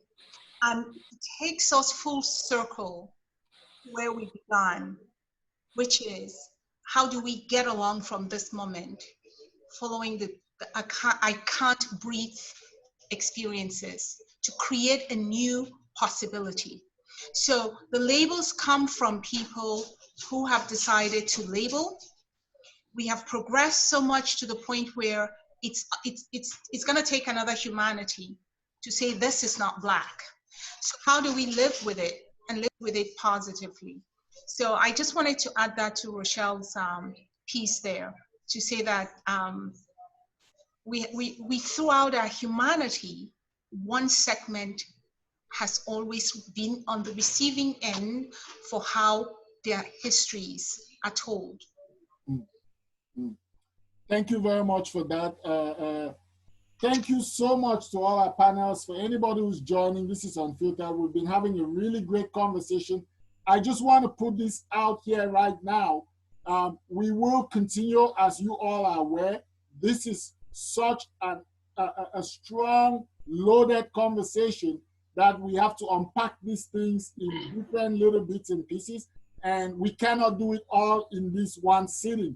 So we are looking at putting together a webinar that is not maybe going to be broadcasted as the show is broadcasted, but would also just be more about education, conversation, similar thing, and we'll have a lot more people join. But I would really, really encourage our viewers to join and look out for that, because we will be looking to bring on the same people that have been unpacking all of these loaded issues for you here, and really providing some honest, frank perspectives as to how we need to look at what is happening right now in order to forge a way ahead. I just want to throw this out there before I go to Dennis, whose hand is up. We have honed in, and I hear the theme recurring around power. Ultimately, we understand that in our world, there is always power. Some person has to be powerful, and for some person to be powerful, it means that some other person is weak. Where power exists, it means there is going to be inequality. So I'm just going to be interested to understand how we move forward, understanding that this power, as it is constructed to govern our society and humanity, is something that's not going to go away. And whether the power rests with a specific category of people or within a specific class of people, how do we, as the general masses, as the people who are invested in social change, in equality, in fighting inequality, how do we thrive and actually bring to bear our aspirations, understanding that power exists and is going to be there for as long as we live. And there's only few that are going to have access to these levers of power. Dennis, come on, and then I see Kina wants to say something on this issue. You can allow him talk before me. I don't mind, but unless he objects, I can go ahead. Well, I could be quick then, because actually all I was going to say is when you talk about power, we first spoke of what it means to money and what it means to the powers that be that run and govern our world. But there's another part of power that really changes their power, and that's knowledge. If we all knew what the system was really about and what their goals were, if we all knew how evil this regime was, we'd do something about it. But because our knowledge is not giving us the power to realize that, most of us believe that, oh, we can go out every 4 years and vote. We can go change our president. We can go out there and put our flags up and march and scream from our lungs. And all of us do that at different levels. As long as we keep on doing that, that power won't go away. But once we all have that knowledge, which will come, it'll happen, because eventually we will get tired as a whole. Because the tighter that noose gets around the neck of the people, the more we'll get sick of it. But right now, they're keeping us really comfortable. That's what makes this really, really hard for us to bring the progress and change that we need, in my humble opinion. Godfrey, we recognize you joining. We'll get to you to get your reactions, but Dennis, go ahead. I want to thank Brother Kimmel for, bringing out the concept of power.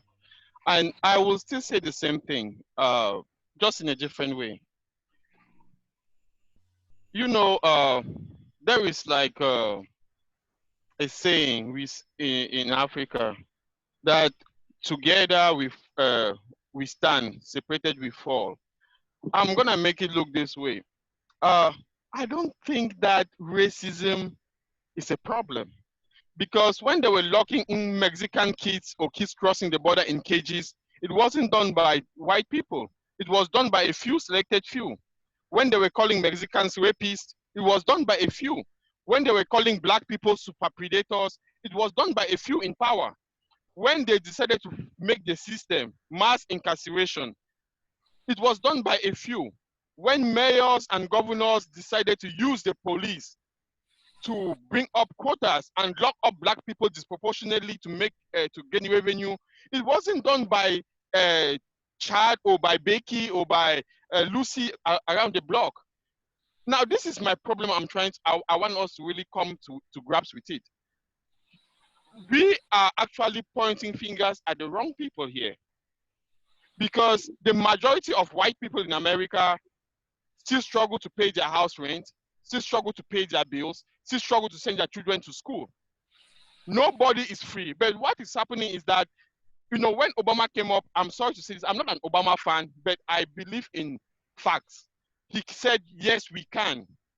That means all of us, white, black, Asian, Native Indian, we can change our society. But people were agitated against the philosophy, but somebody came after him and said, we will make America great again. And black people ask themselves, when was America great for a black man? Now, this is the issue of power that comes in. In the past, white people had this perception that they had power to control slaves, which means black people, they had the power to kill a black man and get away with it. That was under slavery and Jim Crow. So when they came with this concept of make America great again, which means sending us back to where a black man's life did not matter, of course, most white people jump on the bandwagon because they don't make the rules. They just live by it. So for me, I keep on coming to the foundation. What I'm saying is this: there is an institutional problem. We can talk about racism and everything, but think about it this way. When the head of a snake is dead, the whole body collapses and it dies with it. If the head is still active and the tail, you cut off the tail, it might manage to run away. So what I'm saying is this: we have a problem. The problem we have today in the world is not the common man. It's not, okay, let me put it this way. Racism, right? The problem is not when Becky called me nigger. The problem is not when Chad says nigger. The problem is when I apply for a loan at the bank, they turn me down because I'm black. The problem is when I take my car to drive on the road, a police officer stops me because I'm black. Why? Because they are the institutions. They control power. So we can never separate the idea of oppression and power, because oppression is carried out by those in power. So now, if we want to build alliances, right? Look at what happened in DC. Look at what happened in Minneapolis. Majority of the people protesting were white people. Look at what happened in West Virginia, where people went out to protest against those white supremacists. The person who was killed at that protest was a white lady. This is what I'm trying to make us to bring to the table. What I'm trying to say is this: the problem we have today is not about our identity or about our individuality and about individuals. The problem we have today is that we have people in high places manipulating this power against us, against me, against Becky, against Todd, against Chad, because they don't want to share the bread. Look in the history. This is the highest period where we have billionaires and people who have nothing worldwide. We have the rise of trillionaires even, people who make more than they can spend for 10 generations, and people who can barely feed themselves. So this did not start today. From the beginning of time, we have always had this problem. The issue is between the haves and the have-not, between the hungry and those who are full, between those who are miserable and those who can afford protection. So for me, I'll still say the same thing. If we want to go down and solve this problem, let us all look in the mirror and tackle one thing: injustice. Once we tackle injustice, they say injustice anywhere is injustice everywhere. Once we tackle injustice in America, once we tackle the rule of where police can just harass people in America, we're going to tackle it worldwide. When a dictator in Africa knows that if I kill my citizens, I'm going to be taken out of power, he will not do that. If China knows that if they shoot at protesters in Hong Kong and China is going to face sanctions worldwide, China will not do what they're doing in Hong Kong. But guess what? If China look at America, while people are protesting peacefully in front of the White House and they have to tear gas them, give me a reason why China will not tear gas people in Hong Kong. Give me one reason why Paul Biya will not kill people in Cameroon. Give me one reason why Assad will not kill his own people in Syria. Give me one reason why Putin will not annex Crimea. The problem is this: once there is injustice, I don't care how small the injustice is, there is going to have a ripple effect. America has always been the eye of the world. America has stood for its principles of liberty, freedom, and equality.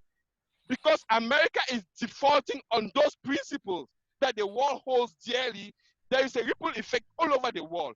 Believe me, no matter how much we go out and we say Black Lives Matters and all of this nonsense, think about it this way. Those who are in power, if there is no systemic change, if we cannot change the bottom line dynamics and bring justice back in the world, we will protest, we will curse each other, we will doubt each other, we will point fingers at each other, but the bottom line will remain injustice. Okay. There is a lot of injustice going on in the world, financially, politically, economically, whatever you can call it. So we have to first tackle that issue, and then the rest will disappear. Thank you, Dennis. That's a really you've raised another really important, powerful issue. I know Godfred is just joining. I want you to weigh in on what you've just heard. Godfred is also a lawyer here, a criminal defense lawyer, or a general practitioner, I should say, here in Nova Scotia. So weigh in on this discussion. I know you've been observing, and then I think Wesley wants to weigh in. We'll get you to weigh in. And as I said, we'll try to take one more theme, and then we'll wrap up on the promise that we will come back again, because I can see a lot of our folks on the comments are enjoying the discussion and would really want us to carry it on. Godfred, come on in.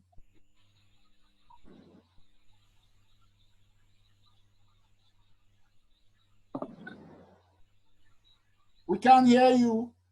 I think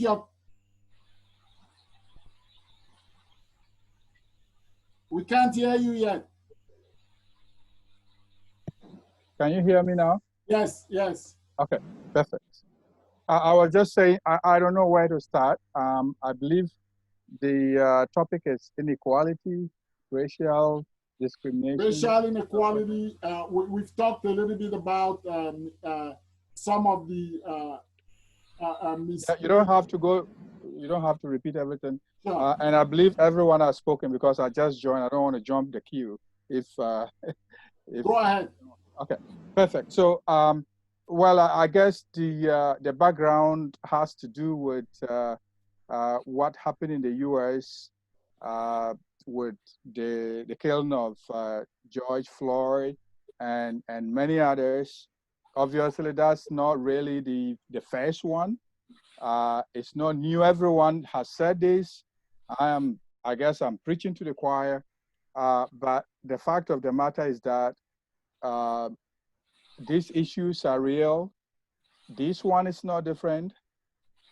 Fortunately, it seems is becoming, as I said somewhere, Mark, you were there.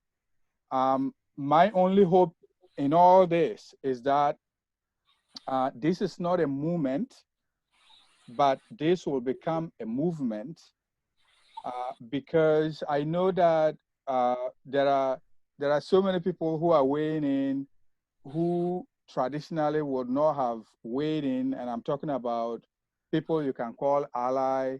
I know some people have issues with white people participating. Some people embrace it, but still have comments to make. I will say, like we say in Africa, too much meat does not spoil the soup. We want more people on board, and so whoever comes on board, I see Sidney Crosby making a statement. Of course, you can say it's late, but because the fight, we haven't even packed a punch in terms of the fight against racism. It's not late for me. What I will say is that whoever has an opportunity to speak to anybody who is on the bandwagon should tell them that they shouldn't stop here. The previous speaker talked about the different forms of discrimination and looking at the micro and the macro, the larger picture, the small. I think everything in between is important. If somebody call you a nigger, that's not acceptable. And if Sidney Crosby can speak against racism in hockey, that's huge. Okay, if Tom Brady can speak against racism in the NFL, that is going to be huge. Don't call anybody a nigger. Do not discriminate. Don't tell somebody they look different, because what happens at the family level becomes is what is going to be translated into the general society. So it has to, the socialization about racism or against racism should start at the family level. So if you have a child and you tell the child that it's cool to have somebody who looks different, don't look at how they look. Look at the content of their character. Look at them as somebody who has similar traits like you. Other than the color of the skin, we're all the same, pretty much. You're a young white person. The things you want as a young person, a black young person want the same things.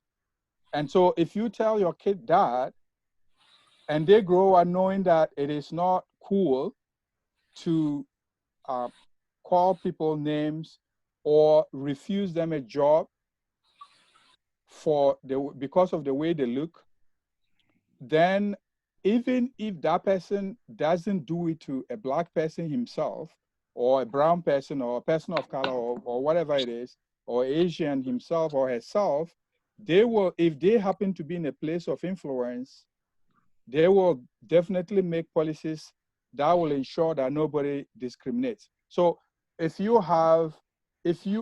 Donald Trump were properly socialized growing up, now whatever he's doing, whether he's doing it intentionally for political gains, whatever, nobody knows. But if you have somebody who is properly socialized to know that discriminating against black people or brown people or whatever it is not cool, then once you have that powerful position, you will use it in such a way that it will benefit the minority. So I don't know, everything has been said, but we have to continue to say it, because it's like something that if you keep quiet, it's not going to stop. So the more we speak about it or against it, the better. The last thing I will say is that we minority communities will have to also look at ourselves in the mirror at some point and say that we have to continue to empower ourselves and empower our communities. I think the previous speaker has alluded to it, but what I'm going to say is that when you look at the African countries, sometimes there are things that we can do to gain respect. There are some countries that gain respect, and the respect they gain to a part of it is because of their economic might. So China is one, Singapore, Malaysia, we can talk about all this. Independence, colonialism ended about 60, 50, depending on the country, years ago. Slavery ended a long time ago. I know it had some lasting effect, but I mean, when African countries became independent, the question is, what have they done with the freedom, so-called, if you like, that they've gained with all the resources? Maybe something has been done, maybe not fast enough. Some may even argue that not much has really changed. When you go to Ghana, I'm from Ghana. When I go to Ghana and I look around and I go to my village, I get disappointed because you see things that you've seen 20, 10, whatever years ago. And yet the African countries continue to take loans from the IMS, from the World Bank, from the US and all that. So there are two parts of this equation. What is happening now, we need everyone on board. We need everyone out to fight against what's happening. But after that, we need to go back and look ourselves in the mirror and if you like, for African countries, you know, be pissed at yourself, give themselves the middle finger a little bit and say, I am not doing enough for my people. If Africa will do better a little bit, I tell you, it will help to enhance the way people look at Black people. Maybe I may be crazy by saying that, but I think it's a fact that if things change a little bit and you no longer see people in the high seas trying to get to Europe and being humiliated and treated without respect, then things will begin to change a little bit. So this issue, it's multifaceted, but I guess we all have to do our part. You can't really blame the white person 100%. They have a role to play, but we also have a role to play in how we let people interpret, we let people see us, and we let people define who we are. And I think that, Mark, you were there. I can repeat what Mr. Wright said yesterday, that what we need to do is to ensure that there's a strong sense of identity, strong sense of competence, strong sense of analysis, strong sense of independence, and have a process, okay, and then action. So we have to ensure that we have all of these things. I'm sure that, you know, I haven't heard what the other people said, but I have absolutely no doubt that you've all said brilliant things, and that's great. You know, you need to continue to do that, but we need to do all these things. Africa should not be left off the hook for what is happening. Of course, the powers that be here in Europe and in North America here should not be left off the hook. And we ourselves as individuals should not be left off the hook for what is happening. We are all in this, and we are allies. We are all, you know, we are all stand accused in a way, but we can play a role in ensuring that things get a little bit better. Wow. So those are my 2 cents, and that's my opinions, and I will stick with that. Thank you so much for that contribution. Let's go to Wesley, and then I'll just see who wants to contribute on that. I had a whole laundry of things that I thought we could talk about. We've talked about quite a bit, but as we talk more, there is more that comes up, and that's why it's very important that we have these conversations, not just once, not just when George Floyd happens, not just when Trayvon Martin happens, but we should have these conversations all the time. Like, these should be ongoing conversations. I think this is what's gonna put firestorm behind the movement that Keenan is saying, that it's about tackling systems of power, but you need everybody to buy in.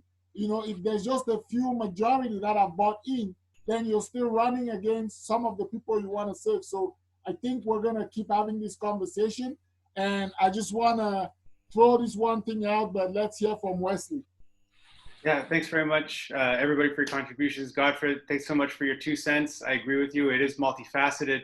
However, on the facet of elected office, I do have to point out, at least in the North American context, people that have been properly socialized, you know, the social justice agenda, or come from communities of color themselves, had not necessarily led to notable results in society. And I have a number of cases about that. But I just wanted to say that, you know, it's because of things like that, elected office, not necessarily bringing about meaningful change, brings about this kind of skepticism in the real relevance of elected office, and my belief that we really need to build new institutions and orientate ourselves around other forms of leadership.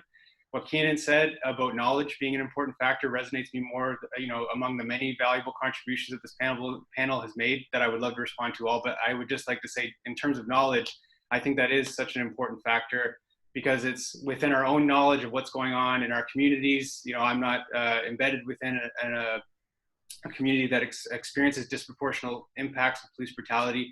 But in those that are, that knowledge of that determines very much about what the state of justice is in that society. And so prioritizing self-knowledge and experiential knowledge, I think is such an important source to draw from.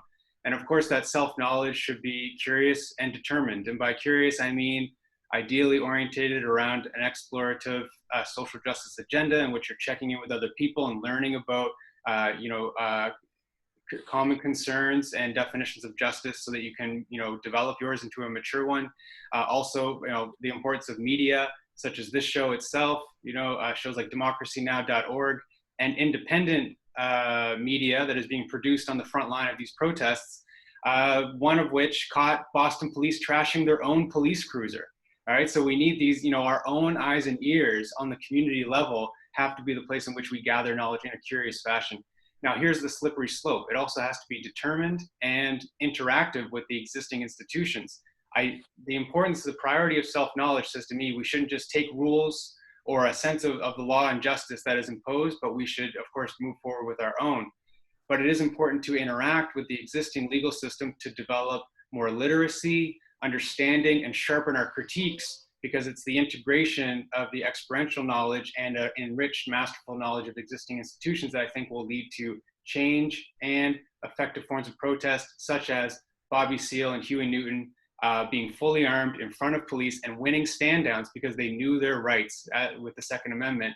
And they both stood by those rights with a masterful understanding of the law and a self-determined understanding of themselves and their own definition of justice. So I think that it's that internal knowledge that really needs to drive us forward. And thank you so much. I learned so much from this panel, from everybody. Thank you, everybody. I just want to give a couple of shout outs, and then I'll read some comments.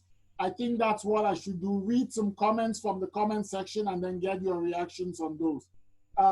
So I see Chep Swoso on the line, Ed Ngang, Cheps Joseph, Munya Francis, Dr. Kemi, Goyen Elena Pell, Dennis, you are here with us. William, you're here with us.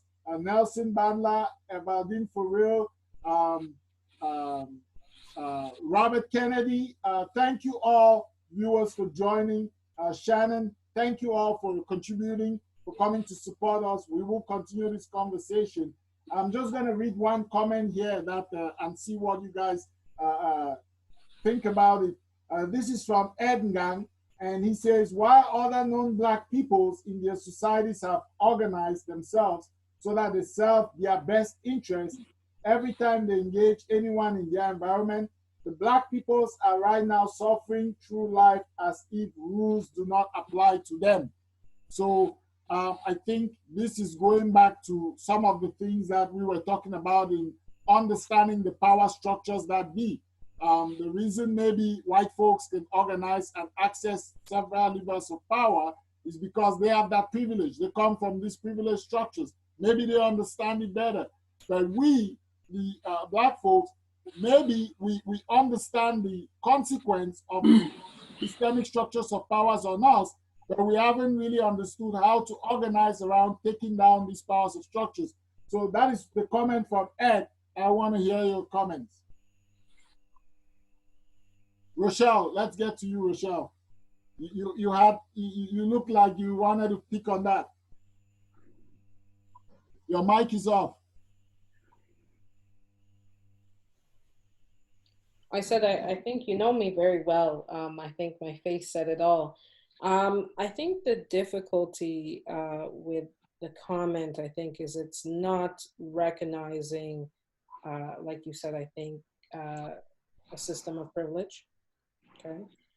In addition, I think there's been a kind of conversation about what the real issue is. Is the real issue racism? Is it the real issue power structures, right? I think what we're forgetting is that racism is actually a manifestation. It's a negative manifestation of power. Not all power structures are bad, right? There is a community and collectively held power, right? There are countries that organize themselves in that fashion, right? But not all manifestations of power can be bad. So when you have a negative manifestation of power and you have a system of privilege and you can't forget a system of oppression, because that's the actual enforcement arm of racism, right? Oppression. It's very difficult for people to gain upward mobility when you have a system set up like that. But in addition, I think there's a challenge with engagement, right? Various organizations, grassroots organizations have been formed over decades trying to address various issues. Different tactics have been used to try to engage with, communities of color or the communities that they represent.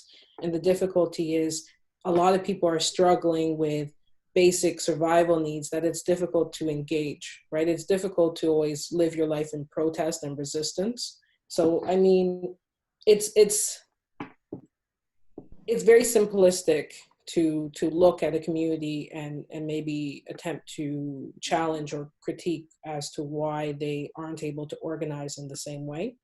I think you need a more nuanced kind of approach to that, right? And I mean, if this movement, global movement that we're seeing right now is to be successful, I mean, not only do you have to have engagement, I think ultimately an aim is going to have to be accountability, right?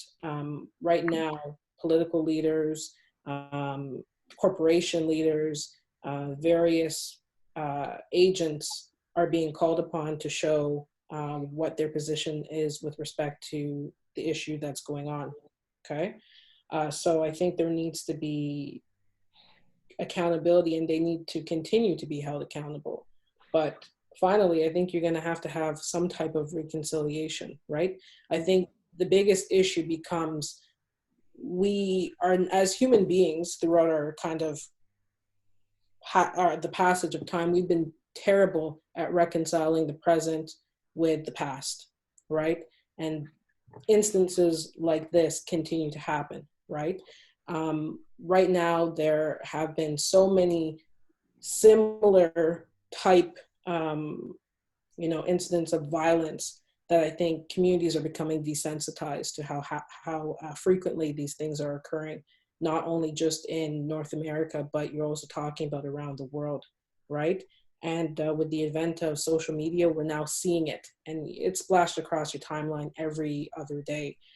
So, it's a more complicated answer. I think we have to continue thinking about it, though. Thank you. Will, why don't you come in? You've been quiet for a while.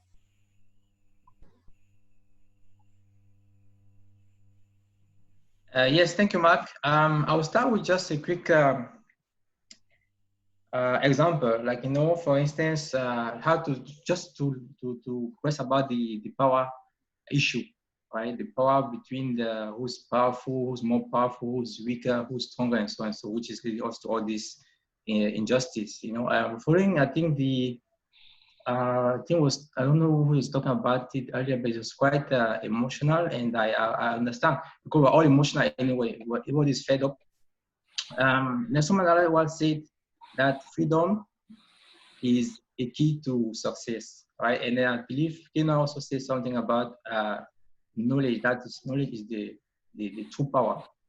So in saying that, here I was watching a quick press conference here in Quebec by one of the premier of Quebec, following the incident, of course, from George Floyd. And he said something that was very offensive here to the media. He said that we're lucky here in Quebec, in Canada, we don't have any of those issues. And everybody just got silent. And that shows a lot of character of what is happening everywhere in the world. And even because things are happening somewhere and people don't voice their opinion, people don't say it, doesn't mean that it's not happening. People are just sometimes tired. And the movement is happening because, of course, we need leaders. You know, we need people who have to take the lead, the initiative to lead and start a movement and be solid on their heads so that people who are sometimes like somehow weaker, they can follow because they need also to voice their opinion. And then nobody is really weak in this system we live in, nobody in society. Inequality exists, of course. Everybody wants equality. But to be powerful, to have power, you need to have people who are supporting you and be with you. So Godfrey also said something about, like, in our language we say, there's nobody who's, along together, we are stronger. So we need to stand strong and all together before we move forward. What I wanted to say here about what we can do next. I think Rochelle said something about finding the bound between the present and the past so that we can solve the issue that we are actually having today. And in one of the books I've been reading, and something said about that the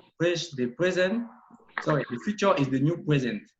So to move forward, it's very crucial and essential to know where we're coming from, know what is happening now, so we can, find a best path for everybody to live in a peaceful society.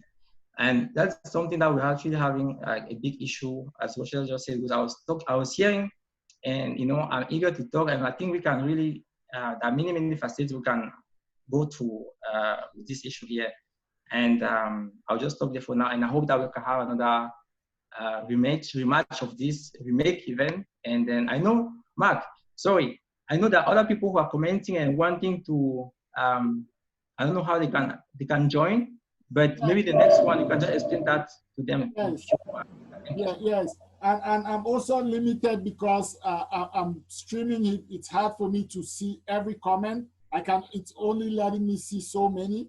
So maybe you can see more comments than I can see, just so that our viewers know that I'm not deliberately ignoring reading your comments. It's just because I'm streaming from the same device, I can only see so many. That's just a limitation, but we will fix that. And as we progress and have more of this, we'll be able to give everyone's comment a voice.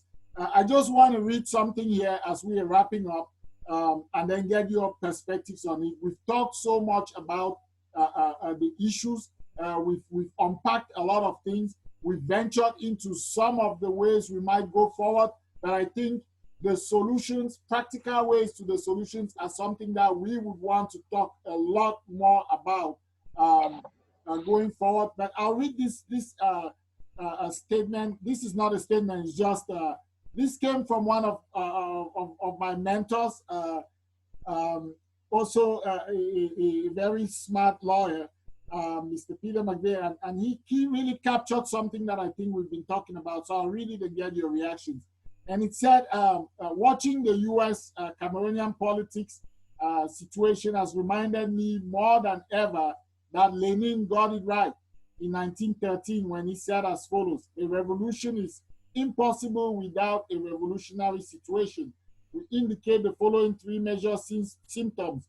When it is impossible for the ruling classes to maintain their rule without any change, when there is a crisis in one form or another among the upper classes, a crisis in the policy of the ruling classes leading to fissures through which discontent, indignation of the oppressed classes burst forth. For a revolution to take place, it is usually insufficient for the lower classes not to want to live in the old ways. It is also necessary that the upper classes should be unable to rule in the old ways. When the suffering and want of the oppressed classes have grown more acute than usual. 3, when as a consequence of the above causes, there is considerable increase in the activity of the masses who uncomplainingly allow themselves to be robbed in peacetime, but in turbulent times are drawn both by all the circumstances of the crisis and by the upper classes themselves into independent historical action. Without these objectives, changes are independent of the will, not only of the individual groups and parties, but even of individual classes. A revolution, as a general rule, is impossible.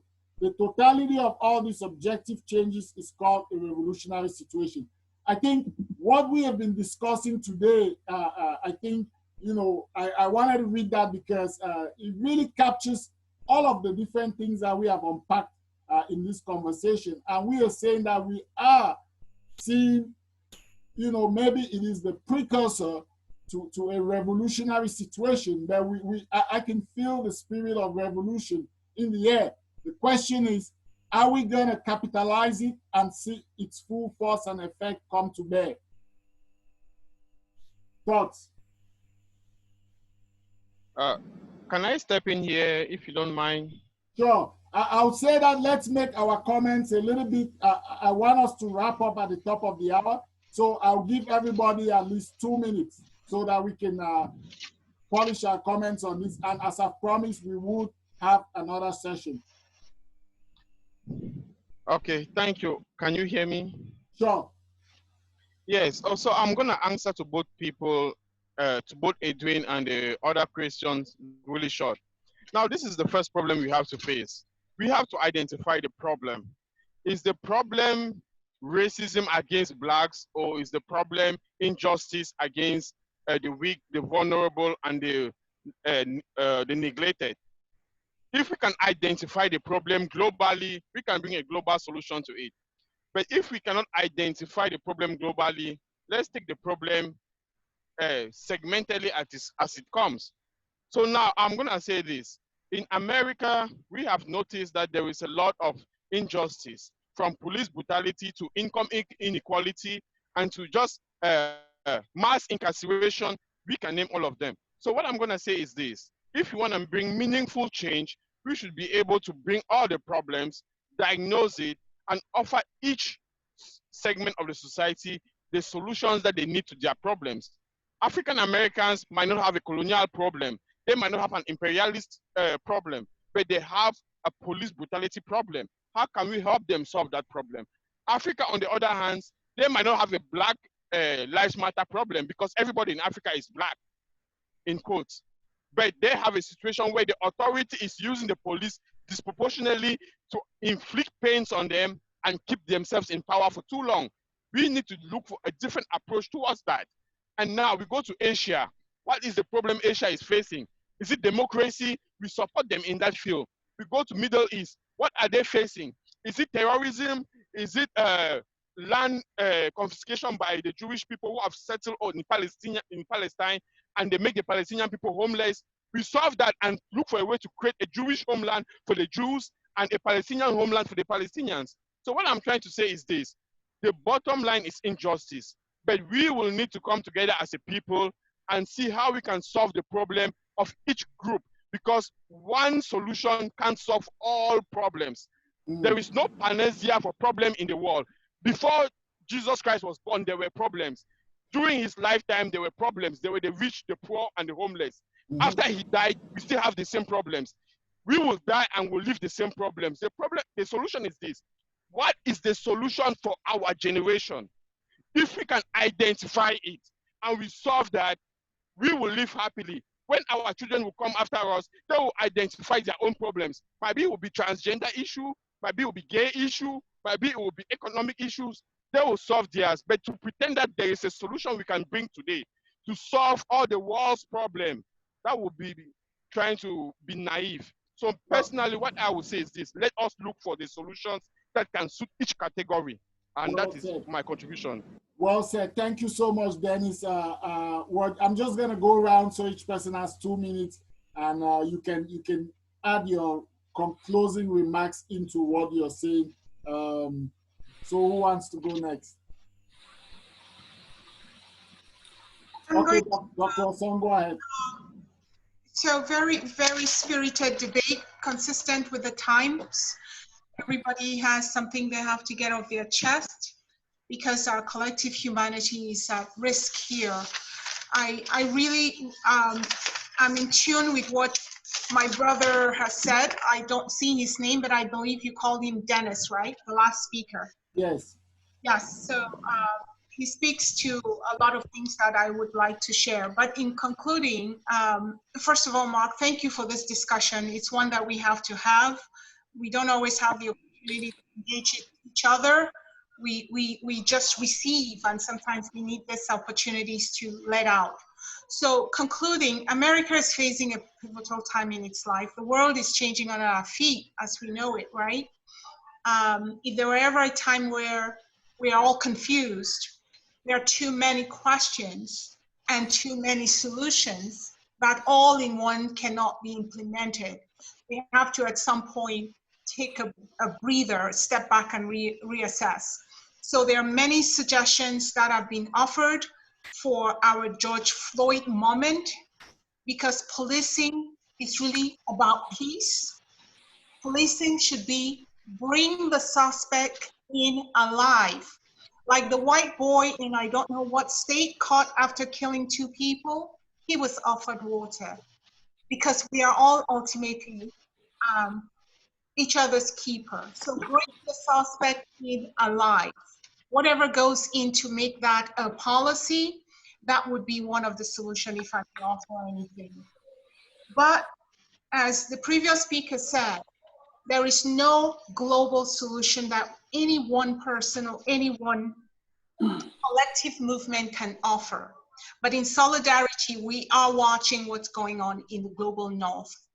In the global south, the global north cannot be complicit in what is going on, which is currently black on black genocide, black on black.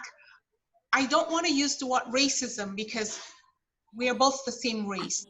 So the global north, why we are in solidarity in this George Floyd moment, cannot then turn its own eyes and its own implications in what is going on, that is the wars in sub-Saharan Africa, the wars in other places around the world, where the same maintenance structures that make sure that George Floyd is dead, they are exporting it overseas to the global south and keeping these, as I said earlier, kingpin for life, otherwise called presidents. So I think the hypocrisy of silencing the guns in 2020 in Africa, if this is not a laughing matter, I don't know what is. And as we look to retooling, we cannot leave out the fact that there is a racism that is flowing more from the global north to the global south. I'll end with that. Thank you very much. Keenan, I see you're ready to go. Gotcha. First thing I want to touch on is the fact that I believe Brother Dennis had touched on us coming to an understanding of what we want to change, or either like having an idea of how to fix it, basically diagnosing the disease so you can fix it. With that, I say you ask 10 quote unquote black people, what do they want? And you'll probably get 10 different answers. However, I guarantee you, if you ask 10 gay people what they want as far as equality or change, they'll have similar answers. There's a similar mindset between certain cultures because they all identify to be the same culture no matter what their race is. But as people of quote unquote African diaspora, we don't have the same culture from state to state, from region to region, and we don't share the same ideals. So when you ask us what we want to change, we won't know what to say or how to fix it. That also goes into human behavior. And I know a lot of people don't like to use animals as examples because we think they were so much greater than them. But you can watch zebras kill their foes. And they do that on purpose. They do that to keep a certain genetic code within their family structure, to keep certain zebras strong and not to have too many males so that they can reproduce better. So they won't be fighting. You watch it in fish. You watch it in every animal damn near on this planet where animals do things to protect their own, to protect their land. I have fish tanks in front of me and I watch fish that look exactly the same hanging together, in some cases separate themselves. They do that. But it also goes to show you why, for example, when you watch some white dude stand up on the Capitol with his guns, or when those white men or young boys kill people when they get away with it, or either given water or Burger King, it's because they're not looked at as a threat in this society. In this society, we are the threat because of the fact that we are the most recent to have lost our power structure. So therefore, if we try to usurp and take it back, every time we flex or show any type of aggression, that scares them because ultimately, first thing is we're not the true minority.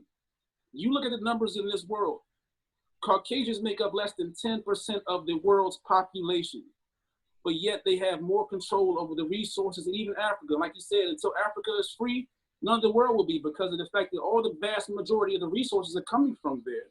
And when they have leaders who are being paid for and put in those positions to keep those people down, to keep those resources controlled, how can you become free? However, the last thing I'll say is that in this time we live in right now, it's a beautiful time because we all see each other for the first time. 50 years ago, you couldn't have told me what happened in some other state or country in real time. So now people are kind of identifying, and that culture is starting to grow together. People will start to identify and see the same values because we're seeing the same things every day. Hopefully that will happen, but I still believe that we're away from that because some of us are afraid due to the fact that when you say that how we can organize, and that comment from that person that said something in the comments, it's hard to organize, especially in this country when we've been shown so many times from Black Wall Street, which some of us are learning about now in Tulsa, Oklahoma, being destroyed by World War I airplanes flying over and bombing it because they were starting to make progress financially in the 1920s. And then we watched the Black Panther Party come in to protect us. They infiltrate that and destroy that. So every time we as a people try to come together and build up, we get knocked back down by our power structure because too many of us have become part of it. We fight in their wars. We work in their police departments. So we're too separated to really come together. However, once again, I think that one day we will. It's just going to be a ways away. So I say stay strong and stay home and take care of your families and worry about them. Worry about your communities. Trying to stretch out your hands to where you can't really help is almost counterproductive. Love you all. Very well said, bro. Thank you so much. Godfred, I'll come to you. Yeah, so well said, and everyone. And what I'm going to say is that, like Canon said, I mean, the power we have now is significant. Social media is very important in getting the message out. But what we all need to recognize is that we are all here to stay. And so, Canon, you said it, there is always this deliberate attempt to always suppress, or sort of like a genocidal kind of attitude to eliminate a certain group of people, even if not physically, mentally. You're just taken down mentally, and so you are just a hollow soul walking around, and your soul is gone because you are told you cannot do anything, you are nothing. But what I will say is we're all here to stay. And so because we're all here to stay, there has to be a change. Everyone must recognize that. And so if we recognize that Black people in America are going nowhere, and no matter what you do, I don't know what you're going to do. You cannot just eliminate everyone. And like the previous person said, nobody is going anywhere. And I think if we recognize that, then people will begin to understand that if you look at the history of discrimination and police brutality, it's been happening. But there have been demonstrations upon demonstrations. Every time it happens, it means that the people are not backing down. It means that they're here to stay and they're going nowhere, and we must all be kind and coexist. I think Dr. Onsong said it. If a white police officer is arresting a Black young person or whatever, it is the same laws, the same criminal code, the same. If it's in Canada, it's the same charter. If it's in the U.S., it's the same law that is used for arresting a white person. Is the same. Why must you treat this other person differently? And so, in our individual ways, we have to continue to be activists.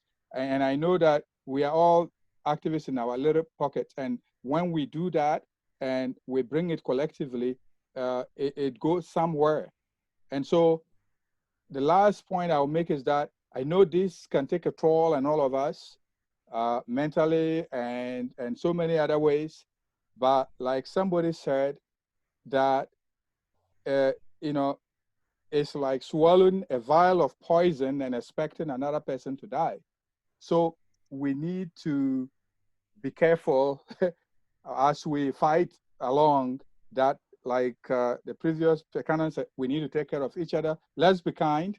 I think kindness can help a lot, because even if somebody is not, you see some of the police taking a knee. Some of the police officers in the U.S. will take a knee. Not all of them are bad. The military that has been fought, dragged into the whole situation. Some of them taking a knee. So I think we just have to continue to do what we're doing. Don't think that your little action, whether it's even just talking to somebody about, the right thing, is not significant. It's very significant. You don't know what that person is going to talk to the other person and to the next and to the next. So everything that we do, whatever we say in here, is all significant. So let's take care of each other and let's be kind. Thanks. Thank you. Will, your concluding thoughts? Yes, thank you, Mark.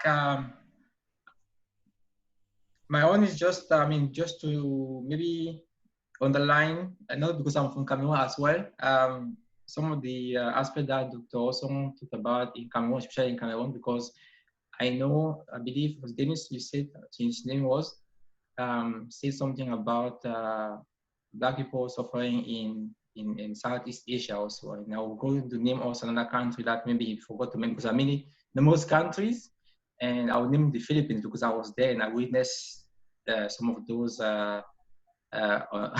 facts of injustice that happen. So in Cameroon, the marginality that's happening now, and which also maybe the more is going to continue, with my reminders of Rwanda soon, or maybe from the situation that happened in Cote d'Ivoire before. However, there are other countries that I was taking down here, and also things are happening in DRC, Democratic Republic of the Congo, right now as we speak. I just want to say that life matters, and Black people's life matter, people's life matter, and Black matter.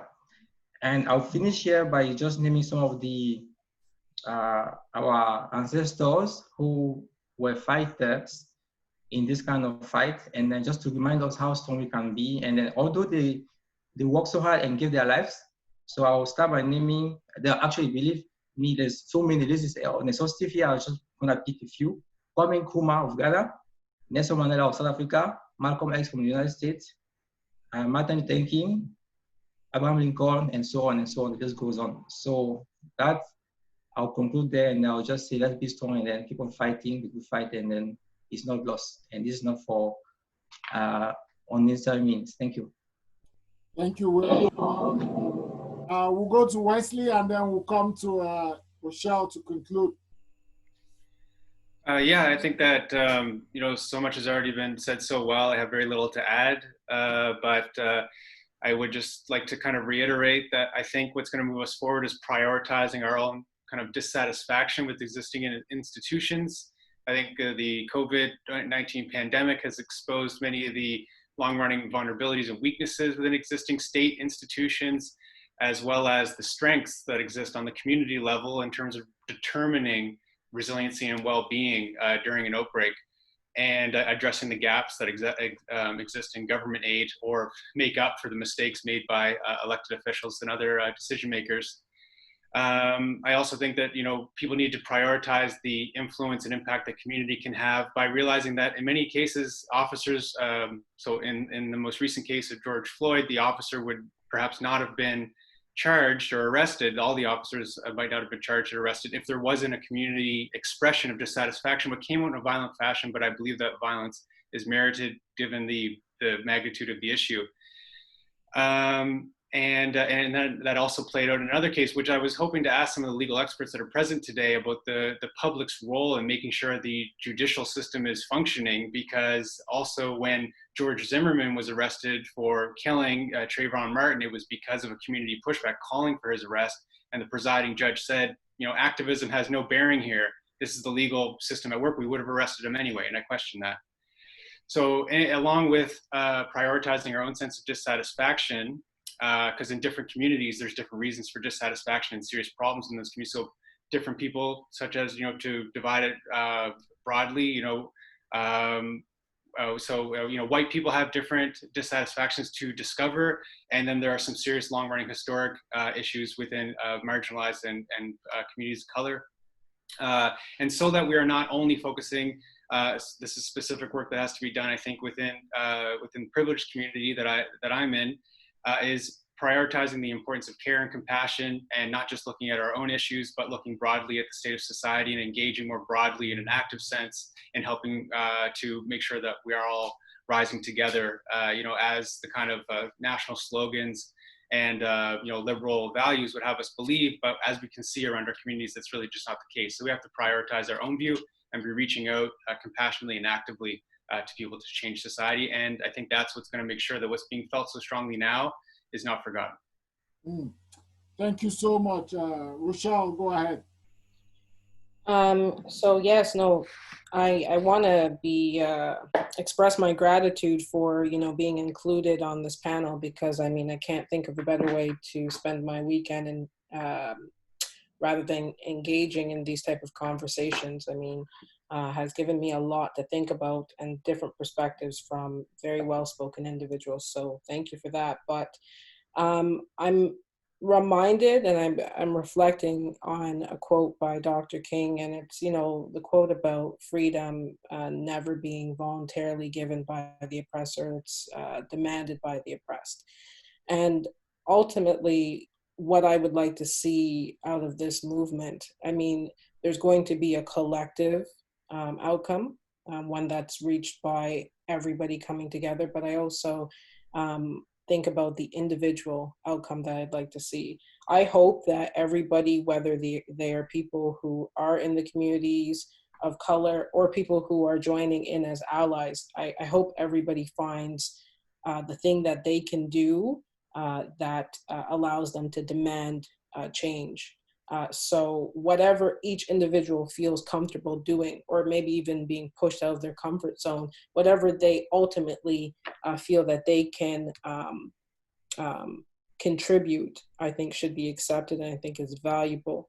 And I think, just even in our conversation today, it's clear we could come up with a myriad of list items, whether they be global, international, localized, individual. I think as long as people continue to do all of those things, and we address this on many fronts, right?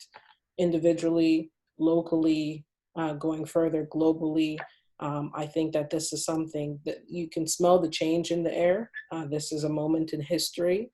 And I think I still do have hope that, change is something that will come. But I think people have to continue to do the work, and it has to be past next week once there's some other video that surfaces or some other injustice around the place. But I think there's also a need to keep focused as well. There is a need, and sometimes an overwhelming desire to address all of the injustices at the same time. And sometimes an organized approach to each one is required. I think the last thing that I've been reflecting on during this conversation is how people become engaged in movements. It's clear that there will always be people who are passionate, and just because of their experiences or their training or their knowledge, they will become involved in movements. But some people don't have the privilege of being able to ponder these social issues. Some people actually have to think about survival. And I think the reason why this moment is so big is a lot of people are seeing themselves as they've been seeing themselves, and it's not ending. We're in a global pandemic situation where a lot of people, for myriad of reasons, have lost their economic stability. And I think there's a question of, even during this time, we're still seeing manifestations of racism when people are worried about, their health or their safety or their loved ones or the economy and things like that. So you know, I agree with you that a larger conversation and a continued conversation and dialogue needs to occur. Thank you so much. Thank you to all of you. I really appreciate you. It's been a fantastic conversation. I hope and wish and pray that we will continue. I will reach out to each of you again as to when next we can set this up. And it will be more in a forum where we can have a lot more people come in and participate in an interactive, ask questions, react to some of the things you're saying, so that it's not in this format of a show. So I definitely know that there's a lot of feedback towards that regard. Thank you so much. And thank you to all of our viewers who've been watching Unfiltered. We've had a very spirited conversation. And as the poster said, we are just starting the hard conversations. And there's been a lot of hard discussion points had here this evening. I'll end the show today by saying this. You cannot make everybody happy. You cannot be responsible for others' misperceptions of yourself or what you believe in and what you stand for. You have only one responsibility, and that is to do your part as best as you can to contribute towards the solutions. That is it. Thank you all so much. Have a great evening. And thank you to all our viewers, and see you next week. Thank you. Thank you all. Bye, everyone. Thank you again. Goodbye. Thanks, everyone. Appreciate everyone's perspectives. Thank you. Thank you. God bless.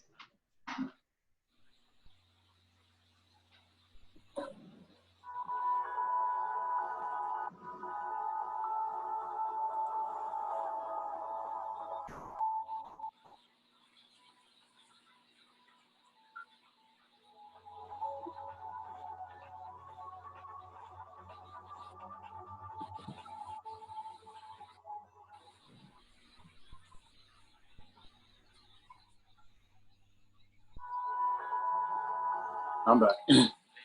What's going on? Yep, can you hear me? Yeah, I can hear you. That's all right. Can you hear me?